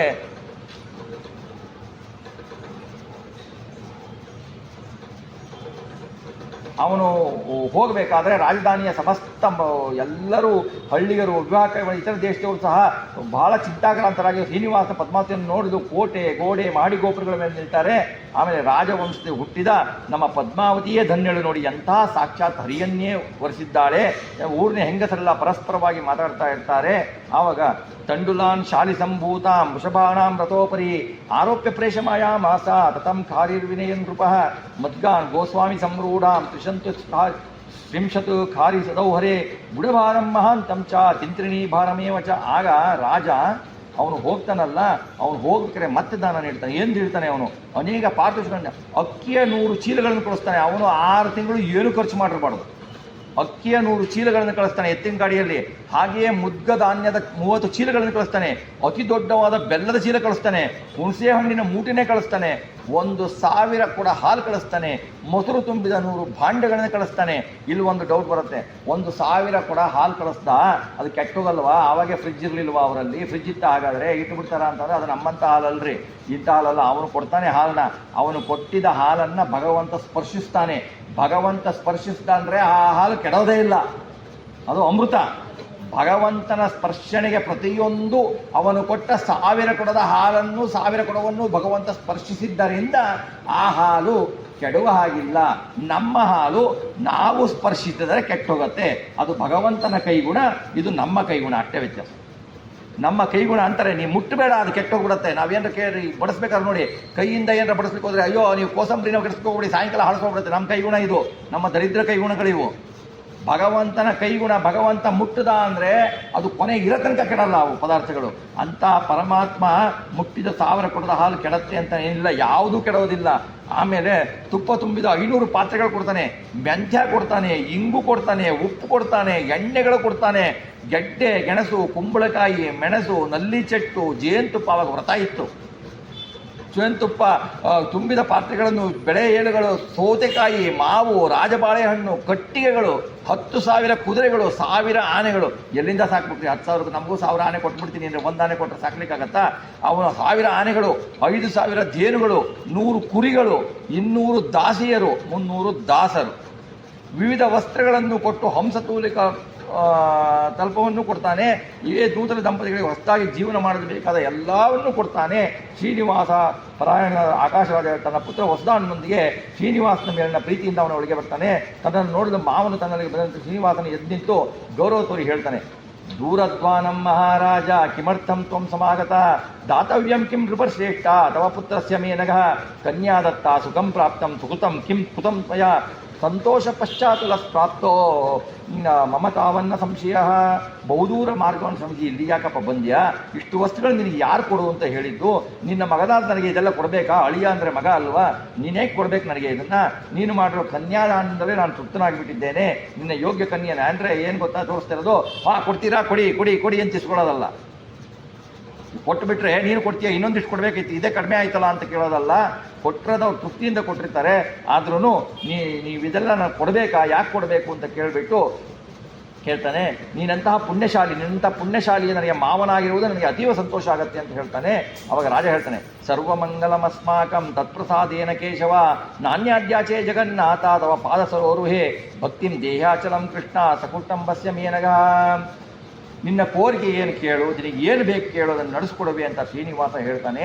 ಸಂಶಯ ಬೇಡ ಹೇಳಂದರೆ ಆಕಾಶ ಹೇಳ್ತಾನೆ, ನಿನ್ನ ಅನುಗ್ರಹದಿಂದ ನನಗೆ ಎಲ್ಲ ಮಂಗಳನೂ ಒಳ್ಳೆಯದಾಗಿದೆ, ನಾನು ಬೇರೆ ಏನು ಬೇಡಲ್ಲಪ್ಪ ಶ್ರೀನಿವಾಸ, ನಿನ್ನ ಕೋರಿಕೆ ನಿನ್ನಲ್ಲಿ ಕುಟುಂಬ ಸಹಿತನಾದ ನನಗೆ ನಿತ್ಯ ನಿನ್ನ ಪಾದಾರವಿಂದಗಳಲ್ಲಿ ಸ್ಥಿರವಾದ ಭಕ್ತಿಯನ್ನು ಕೊಡು. ನೋಡಿ ಅವನು ಎಂಥ ಏನು ಕೇಳಿದ್ರು ಕೊಡ್ತೀನಿ ಅಂತಂದಾಗ ಭಗವಂತ ಕೇಳಬೇಕು ಅಂದಾಗ, ನಿತ್ಯವಾಗಿ ನಿನ್ನ ಪಾದದಲ್ಲಿ ನನ್ನ ಕುಟುಂಬ ಎಲ್ಲರಿಗೂ ನನಗೂ ನಿತ್ಯವಾಗಿ ನಿನ್ನ ಪಾದದಲ್ಲಿ ಸ್ಥಿರವಾದ ಭಕ್ತಿಯನ್ನು ಕೊಡು. ಈಗೊಂದು ನಿಮಿಷ ಭಕ್ತಿ ಬಂತು, ಒಂದು ನಿಮಿಷ ಬರಲಿಲ್ಲ ಅನ್ನೋಗಲ್ಲ, ಸ್ಥಿರವಾದ ಭಕ್ತಿಯನ್ನು ದಯಪಾಲಿಸಿದಾಗ ಶ್ರೀನಿವಾಸ ಅವನಿಗೆ ಸಾಯುಜ್ಯ ಮೋಕ್ಷವನ್ನೇ ಕೊಡ್ತಾನೆ ಭಗವಂತ. ಅಂಥ ಕರುಣ ಅವನು. ವಸುದಾನ ಬರ್ತಾನೆ, ವಸುದಾನ ಬಂದ್ಬಿಡತ್ತು, ವಸುದಾನ ಹೇಳ್ತಾನೆ, ನಾನು ಆಟ ಆಡ್ತಿದ್ದೆ, ನಿನ್ನ ಆಟ ಆಡೋ ವಯಸ್ಸಾಗೋಯ್ತು, ನಿನ್ನ ಅಧ್ಯಯನ ಮಾಡು ಅಂತ ಹೇಳಿಬಿಟ್ಟು ತನ್ನ ಹೊತ್ಕೊಂಡಿರ್ತಾನೆ ವಸ್ತ್ರವನ್ನೇ ಅವನಿಗೆ ಕೊಡ್ತಾನೆ. ನೋಡಿ ಅವನ ಏನು ಪುಣ್ಯ, ತನ್ನ ವಸ್ತ್ರವನ್ನೇ ಅವನಿಗೆ ಕೊಡ್ತಾನೆ. ಇಲ್ಲೊಂದು ಭಗವಂತನ ವಸುದಾನಿಗೆ ಉತ್ತರೀಯವನ್ನು ಕೊಟ್ಟ. ಆಮೇಲೆ ಅದೇ ತರಹ ಕಲಿಯುಗದಲ್ಲಿ ವ್ಯಾಸರಾಜರು 12 ವರ್ಷ ಪೂಜೆಯನ್ನು ಮಾಡಿ ಕೊನೆಯ ದಿವಸ ದ್ವಾದಶಿಯ ದಿವಸ ತ್ರಯೋದಶಿ ದಿವಸದಿಂದ ಬೇರೆಯವರಿಗೆ ಪೂಜೆಯನ್ನು ಅರ್ಪಿಸಿದರು. ಆ ದ್ವಾದಶಿ ದಿವಸ ಕೊನೆಯ ಪೂಜೆ ಅಂತ ಶ್ರೀನಿವಾಸನಿಗೆ ಅರ್ಪಿಸುವಾಗ ಅವನು ಹೊದಿಕೊಂಡಿದ್ದ ಉತ್ತರೀಯ ವ್ಯಾಸರಾಯರ ಮೇಲೆ ಬಿತ್ತು. ಅಲ್ಲಿ ವಸುದಾನಿಗೆ ಕೊಟ್ಟಿದ್ದು, ಇಲ್ಲಿ ವ್ಯಾಸರಾಜರಿಗೆ ಕೊಟ್ಟಿದ್ದು. ಇನ್ಯಾರಿಗೂ ಕೊಡಲಿಲ್ಲ ಭಗವಂತ, ವ್ಯಾಸರಾಜರಿಗೆ ಕೊಟ್ಟ. ಎಲ್ಲರೂ ಭಕ್ತರೇನೇ ಇದ್ದರು, ವಾದಿರಾಜರು ಖ್ಯಾತ ಭಕ್ತರುಗಳೇ, ಆದರೆ ಉತ್ತರೀಯ ಕೊಟ್ಟಿದ್ದು ಇವರಿಗೆ. ಆಮೇಲೆ ಈಗ ಎಲ್ಲ ಅವರ ಉತ್ತರೀಯಗಳು ಅಂತ ಹೇಳಿಬಿಟ್ಟು ಎಲ್ಲ ಸ್ವಾಮಿಗಳಿಗೂ ಕೊಡೋದು ಬಂದಿದೆ. ಅವರಿಗೆ ವಸುದಾನ ಆದ ಮೇಲೆ ವ್ಯಾಸರಾಜರಿಗೆ ಬಂದಿದ್ದು ಅಂತ. ನಾನಿನ್ನು ಹೋಗಿ ಬರ್ತೀನಿ ಪುತ್ರಿ, ಪತ್ನಿಯ ಜೊತೆಗೆ ಪತಿಯ ಜೊತೆಗೆ ಸುಖವಾಗಿರು ಅಂತ ಹೇಳ್ತಾನೆ. ಏನು ಹೇಳ್ತಾನೆ, ಗಂಡ ಮಲಗುವ ಮೊದಲೇ ನೀನು ಮಲಗಬೇಡ, ಗಂಡ ಏಳುವ ಮೊದಲೇ ನೀನು ಏಳು ಅಂತ ಹೇಳ್ತಾನೆ. ಈಗ ಯಾರು ಮೊದಲು ಹೇಳ್ತಾರೆ ಯಾರು ಹೇಳ್ತಾರೆ ಗೊತ್ತಾಗಲ್ಲ. ಒಬ್ಬರು ಮಕ್ಕ ಒಬ್ಬರು ನೋಡ್ರಲ್ಲ, ಒಬ್ಬನು ಸಾಫ್ಟ್ವೇರ್, ಒಬ್ಬನು ಬೆಳಿಗ್ಗೆ ಶಿಫ್ಟ್ ಆದ್ರೆ ಅವ್ನು ರಾತ್ರಿ ಶಿಫ್ಟ್, ಇವನು ಬಂದು ಮಲ್ಕೊಂಡಿರ್ತಾನೆ, ಅವ್ರು ಹೋಗಿರ್ತಾರೆ. ಅವ್ರು ನೋಡೋದೇ 15 ದಿವಸಕ್ಕೊಮ್ಮೆ ಮಕಾನ, ಹಂಗಾಗಿದೆ. ಹಾಗಿರ್ಬೇಕಾದ್ರೆ ಅವ್ರು ಹೇಳ್ತಾರೆ, ಅವ್ರಿಗೆ ಹೇಳ್ಕೊಡ್ತಾರೆ. ಆಮೇಲೆ ಅವ್ನು ಮಾಡ್ಕೊಂಡ್ಬಿಟ್ಟು ಎಲ್ಲಿ ಬರ್ತಾನೆ ಇವನು ಶ್ರೀನಿವಾಸ, ನಾನು ಮನೆಗೆ ಹೋಗ್ತೀನಿ. ಬ್ರಹ್ಮಾದಿಗಳು ಹೇಳ್ತಾನೆ, ನಿಮ್ಮ ಕೆಲಸ ಮುಗಿತಲ್ಲ, ನೀವು ಹೋಗಿ. ಅವ್ರ ಮನೆಗೂ ಕರ್ಕೊಂಡು ಹೋಗಲ್ಲ ಅವನ ಮನೆ ಅಲ್ಲಿ ಮೇಲ್ಗಡೆನೇ ಇತ್ತು. ಅದಕ್ಕೆ ಏನು ಮಾಡ್ದ, ಕೆಳಗಡೆ ಸೀದಾ ಇಳಿದು ಬಂದ. ಬ್ರಹ್ಮಾಂಡ ಹೇಳ್ತಾನೆ, ನೀವೆಲ್ಲ ಸುತ್ತಾಗ್ಬಿಟ್ಟಿದ್ದೀರಾ, ಎಲ್ಲ ಮುಗಿದು ಹೋಗ್ಬಿಟ್ಟಿದೆ, ನಿಮ್ಮನ್ನೆಲ್ಲ ಕರ್ಕೊಂಡು ನಾನು ಹೋಗ್ಲಿಕ್ಕಾಗಲ್ಲ, ನೀವು ನಿಮ್ಮೆಲ್ಲ ಕೆಲಸ ಮುಗಿತಲ್ಲ, ಮದುವೆ ಬಂದಾಯ್ತಲ್ಲ, ಹೊರಡ್ತಾ ಇರಿ ಅಂತ ಹೇಳ್ತಾನೆ. ಅವರೆಲ್ಲರೂ ಹೊರಡ್ತಾರೆ. ಇವನು ಸೀದಾ ಕೆಳಗಡೆ ಇಳಿದು ಬಂದುಬಿಟ್ಟು ಅಗಸ್ತ್ಯಾಶ್ರಮಕ್ಕೆ ಬರ್ತಾನೆ. ನೋಡಿ, ಇವನು ಎಲ್ಲೂ ಹೋಗಲ್ಲ, ಅಗಸ್ತ್ಯಾಶ್ರಮಕ್ಕೆ ಬಂದು 6 ತಿಂಗಳು ಅಗಸ್ತ್ಯ ಋಷಿಗಳ ಜೊತೆಗೆ ಇರ್ತಾನೆ. ಏನು ಪುಣ್ಯ ನೋಡಿ ಅಗಸ್ತ್ಯ ಋಷಿಗಳದ್ದು. ಪರಮ ವೈಕುಂಠಪತಿ ಕನ್ಯಾದಾನ ಮಾಡಿಕೊಂಡು ಬಿಟ್ಟು ಮಾವನ ಮನೆಯಲ್ಲಿ ಇರಲ್ಲ ಅಂತ ಹೇಳಿ ಅಗಸ್ತ್ಯ ಋಷಿಗಳ ಮನೆ ಬಂದು 6 ತಿಂಗಳು ಇದ್ದ. 6 ತಿಂಗಳು ಯಾಕೆ 6 ತಿಂಗಳು ಇದ್ದು ಬಿಟ್ಟು, ಯಾಕೆಂದರೆ ಜ್ಞಾನ, ಋಷಿಗಳ ಜ್ಞಾನ ಆಗಿದೆ, ಅವರ ಭಕ್ತಿ ಆಗಿದೆ, ಆ ಭಕ್ತಿಗೆ ಒಲಿಯಿದ್ದ ಅವನು. ಆಮೇಲೆ 6 ತಿಂಗಳ ಮಾದ ಮೇಲೆ ಬೆಟ್ಟಕ್ಕೆ ಬಂದು ಅಲ್ಲಿ ನೆಲೆಸಿದ ಅವನು. ಯಾಕೆಂದರೆ ಮದುವೆಯಾದ ಹೊಸ ದಂಪತಿಗಳು 6 ತಿಂಗಳು ಬೆಟ್ಟವನ್ನು ಹತ್ತಬಾರದು, ಹಿಂದೆ ಸಮುದ್ರ ದಾಟಬಾರ್ದು ಅಂತಿದೆ. ಸಮುದ್ರ ದಾಟ ಬಂದೇ ಮದುವೆ ಆಗಿರೋದ್ರಿಂದ ಏನು ಮಾಡಲಿಕ್ಕಾಗಲ್ಲ. ಸಮುದ್ರ ದಾಟಿ ಬರ್ತಾರೆ, ಮತ್ತು ಅವತ್ತು ಫ್ಲೈಟ್ ಎತ್ಕೊಂಡ್ಬಿಟ್ಟು ಹೋಗ್ತಾ ಇರ್ತಾರೆ. 6 ತಿಂಗಳು ಸಮುದ್ರ ದಾಟಬಾರ್ದು, 6 ತಿಂಗಳು ಬೆಟ್ಟ ಹತ್ತಬಾರದು ಅಂತ ಇದೆ. ಅದನ್ನು ಶ್ರೀನಿವಾಸ ಅದನ್ನು ತೋರಿಸ್ತಾನೆ. ಆಮೇಲೆ ವಿವಾಹೋತ್ಸವ ನೋಡಿ ಸಂತೋಷ ಪಡ್ತಾರೆ. ಅವಾಗ ಶತಾನಂದ ಹೇಳ್ತಾರೆ, ವಿವಾಹಾಧ್ಯಾಯ ಮಾಹಾತ್ಮ್ಯಂ ಯೇ ಶೃಣ್ವಂತಿ ಜನೇಶ್ವರ ತೇಷಾಂ ಭಾಗ್ಯೋದಯಂ ವಕ್ಷೆ ಶೃಣು ರಾಜನ್ ಸವಿಸ್ತರಂ. ಜನಕರಾಜನೇ, ಈವರೆಗೆ ನೀನು ಹರಿಯ ವೆಂಕಟಾಚಲ ಮಹಿಮೆಯನ್ನು ಕೇಳಿದ್ದೀಯ. ಶ್ರೀನಿಕಲನೋತ್ಸವವನ್ನು ಯಾರು ಶ್ರವಣ ಮಾಡ್ತಾರೋ ಅವ್ರಿಗೆ ಏನು ಭಾಗ್ಯವನ್ನು ಹೇಳಿದೆ, ಶ್ರವಣ ಮಾಡಿದವರ ಫಲ ಏನಿದೆ ಅಂತ ಕೇಳಿದಾಗ, ಕೋಟಿ ಕನ್ಯಾ ಪ್ರದಾನೇನ ಯಾವದ್ ಭೂಮಿ ಪ್ರಧಾನತಃ ಯತ್ಫಲಂ ಲಭತೆ ದೇಹಿ ತತ್ಫಲಂ ಶ್ರವಣಾದರಾತ್ ಯೇ ಉತ್ಸವಂ ಕಾರಯಂತಿ ವೈವಾಹಂ ವೆಂಕಟೇಶಿತು ತಸ್ಯೋತ್ಸವೋ ಭವೇದ್ ರಾಜನ್ ವೆಂಕಟೇಶ ಪ್ರಸಾದಿತಃ. 1 ಕೋಟಿ ಕನ್ಯಾದಾನ ಮಾಡಿದರೆ ಏನು ಪುಣ್ಯ ಬರುತ್ತೋ ಈ ಶ್ರೀನಿವಾಸನ ಕಲ್ಯಾಣವನ್ನು ಭಕ್ತಿ ಸಹಿತವಾಗಿ ಕೇಳಿದರೆ ಪುಣ್ಯ ಬರುತ್ತೆ, ಹೇಳಿದರೆ ಪುಣ್ಯ ಬರುತ್ತೆ, ಮಾಡಿಸಿದರೆ ಪುಣ್ಯ ಬರುತ್ತೆ. ಅವರವರ ಭಕ್ತಿಗೆ ಅನುಸಾರವಾಗಿ ಪುಣ್ಯ ಬರುತ್ತೆ. ನೀವು ಹೇಳಿದ್ರಿ ಕೋಟಿ ಕನ್ಯಾದಾನದ ಪುಣ್ಯ ಯಾಕೆ ಬರಲಿಲ್ಲ ನನಗೆ ಅಂದರೆ ಅದು ನಿಮ್ಮಗಳಿಗೆ ಬಿಟ್ಟಿತ್ತು. ಹೇಗೆ ಕೇಳಬೇಕು ಹಾಗೆ ಕೇಳಬೇಕು, ಹೇಗೆ ಹೇಳಬೇಕು ಹಾಗೆ ಹೇಳಬೇಕು, ಅದರಲ್ಲಿ ಭಕ್ತಿ ಇರಬೇಕು. ಕಲ್ಯಾಣೋತ್ಸವ ಮಾಡಿಸಿದಾಗ ನಾನಿವತ್ತು ಕಲ್ಯಾಣೋತ್ಸವ ಮಾಡಿದ್ದೆ, ನಾನಿವತ್ತು ಕಲ್ಯಾಣೋತ್ಸವ ಮಾಡಿದ್ದೇನೆ, ಕಲ್ಯಾಣೋತ್ಸವ ಮಾಡಿದ್ದು ಮುಗಿದೋಯ್ತು, ಹಾಗಾಗತ್ತೆ. ಹಾಗೆ ಶ್ರೀಹರಿಯ ಮಂಗಳೋತ್ಸವವನ್ನು ಚರ್ಚೆಯನ್ನು ಹೇಳಿದ್ದಾರೆ. ಈ ಕಲ್ಯಾಣೋತ್ಸವದ ಮಹಿಮೆ ಇಲ್ಲಿಗೆ ಮುಕ್ತಾಯ ಆಗುತ್ತೆ. ಇದು ಕಥೆ ಆಯಿತು. ನಮ್ಮ ಜೀವನದಲ್ಲಿ ಹೇಗೆ ಇದನ್ನು ಅಳವಡಿಸ್ಕೊಳ್ಬೇಕು ಅಂತಂದರೆ ನೋಡಿ, ಇದು ನಮ್ಮ ದೇಹವೇ ಒಂದು ಬೆಟ್ಟ ಅಂತ ತಿಳ್ಕೊಳ್ಳಿ. ನಮ್ಮ ದೇಹ ಒಂದು ಬೆಟ್ಟ. ವೃಷಭಾಚಲ, ಅಂಜನಾದ್ರಿ, ಶೇಷಾಚಲ, ವೆಂಕಟಾಚಲ. ನಮ್ಮ ದೇಹ ಒಂದು ಕುತಿಕದಲ್ಲಿ ಯಾರವನು ವೃಷಭಾಸುರ ಧರ್ಮದಲ್ಲಿ ಅಚಲನಾಗಿದ್ದ ಅಧರ್ಮಿ. ಅವನು ತನ್ನ ಮಾಡಬೇಕಾದ್ದನ್ನು ಮಾಡಿದ. ಅವನು ಆ ಧರ್ಮದಲ್ಲಿ ಅಚಲನಾಗಿ ಇರಬೇಕು, ವೃಷಭನಂತೆ ಅಚಲನಾಗಿ ಇರಬೇಕು, ಶಾಸ್ತ್ರವಿಡಿತವಾದ ಧರ್ಮವನ್ನು ಮಾಡ್ತಾ ಇದ್ದಾಗ ಅಂಜನಾದ್ರಿ ವಾಯುದೇವರ ಜೀವೋತ್ತಮತ್ವವನ್ನು ಒಪ್ಪಬೇಕು. ವಾಯುದೇವರನ್ನು ಪಡೆದುಕೊಂಡ ಅಂಜನಾದ್ರಿ ಅಲ್ಲಿ ತಪಸ್ಸು ಮಾಡಿದ್ಲಲ್ಲ ವಾಯುದೇವರನ್ನು, ಅದಕ್ಕೆ ಅಂಜನಾದ್ರಿ ಅಂತ ಹೆಸರು ಬಂತಲ್ಲ. ಆ ವಾಯುದೇವರ ಜೀವೋತ್ತಮತ್ವ, ಹರಿಯ ಸರ್ವೋತ್ತಮತ್ವವನ್ನು ಒತ್ತಿಕೊಂಡು ಭಕ್ತಿಪೂರ್ವಕವಾಗಿ ನಾವು ಚಿಂತೆ ಮಾಡಬೇಕು. ಆವಾಗ ನಮ್ಮ ದೇಹ ಅಂಜನಾದ್ರಿ ಆಗತ್ತೆ. ಆಮೇಲೆ ಶೇಷದೇವರು ಏನು ಅಂದರೆ ಸ್ಮೃತಿಗಳಿಗೆ ಅಭಿಮಾನಿ, ಅಂದರೆ ಪೌರುಷೇಯ ಗ್ರಂಥಗಳಿಗೆ ಅಭಿಮಾನಿ ಶೇಷದೇವರು, ಅಪೌರುಷೇಯ ಗ್ರಂಥಗಳಿಗೆ ಅಭಿಮಾನಿ ಗರುಡದೇವರು. ವೇದಗಳಿಗೆ ಅನುಸಾರವಾದ ಅಪೌರುಷೇಯ ಗ್ರಂಥ ಅಂದರೆ ವೇದಗಳಿಗೆ ಅನುಸಾರಿಯಾದ ಸ್ಮೃತಿಗಳು, ವೇದಗಳಿಗೆ ಅನುಸಾರಿಯಾದ ಸ್ಮೃತಿಗಳಿಗೆ ಅಭಿಮಾನಿಯಾದ ಶೇಷದೇವರಿದ್ದಾರಲ್ಲ, ಅವರ ಮೂಲಕ ಅದನ್ನು ತಿಳಿದುಕೊಂಡು ನಾವು ಭಕ್ತಿಯಿಂದ ಭಗವಂತನನ್ನು ಆಚರಿಸಿದರೆ ಧರ್ಮ ಇರಬೇಕು. ನಾವೇನಂತೀವಿ, ನಾವು ಭಕ್ತಿ ಹೊಂದಿದ್ರೆ ಸಾಕು, ನಾವು ಕೈ ಮುಗಿದು ಭಕ್ತಿ ಮಾಡ್ತಾ ಇದ್ದೀವಿ ಅಂತಂದರೆ ಆ ಭಕ್ತಿಯ ಅರ್ಥನೇ ಗೊತ್ತಿಲ್ಲ. ನಿರಂತರವಾಗಿ ಭಕ್ತಿ ಇರಬೇಕು. ಆ ಭಕ್ತಿ ಇರಬೇಕಂದ್ರೆ ಧರ್ಮದ ಆಚರಣೆ ಮುಖ್ಯ. ನಾವು ಹೇಗೇಗೋ ಮಾಡ್ತೀವಿ, ನಾವು 3 ಹೊತ್ತು ಸಂಧ್ಯಾವನ್ನೇ ಬಿಟ್ಬಿಡ್ತೀವಿ, ನಾವು ದಿವಸ 3 ಗಂಟೆ ಪೂಜೆ ಮಾಡ್ತೀವಿ ಅಂದರೆ ಅದಲ್ಲ. ಪೂರ್ವಕವಾಗಿ ಮಾಡಬೇಕು. ನಮ್ಮ ವರ್ಣಗಳಿಗೆ ಏನು ಶಾಸ್ತ್ರವಿಹಿತವಾಗಿದೆಯೋ ಆ ಕರ್ಮಗಳನ್ನು ಮಾಡಬೇಕು. ಆ ಕರ್ಮಗಳನ್ನು ಮಾಡಿ ಧರ್ಮವನ್ನು ಮಾಡಿದರೆ ಭಗವಂತನ ಬಗ್ಗೆ ಭಕ್ತಿ ಬರಬೇಕು. ಭಗವಂತನ ಭಕ್ತಿ ಮೇಲೆ ಭಕ್ತಿ ಬರಬೇಕು. ಹೇಗೆ ಅಂದರೆ ಶ್ರುತಿಗಳನ್ನು ಸ್ಮರಣೆ ಮಾಡ್ಕೊಳ್ಬೇಕು.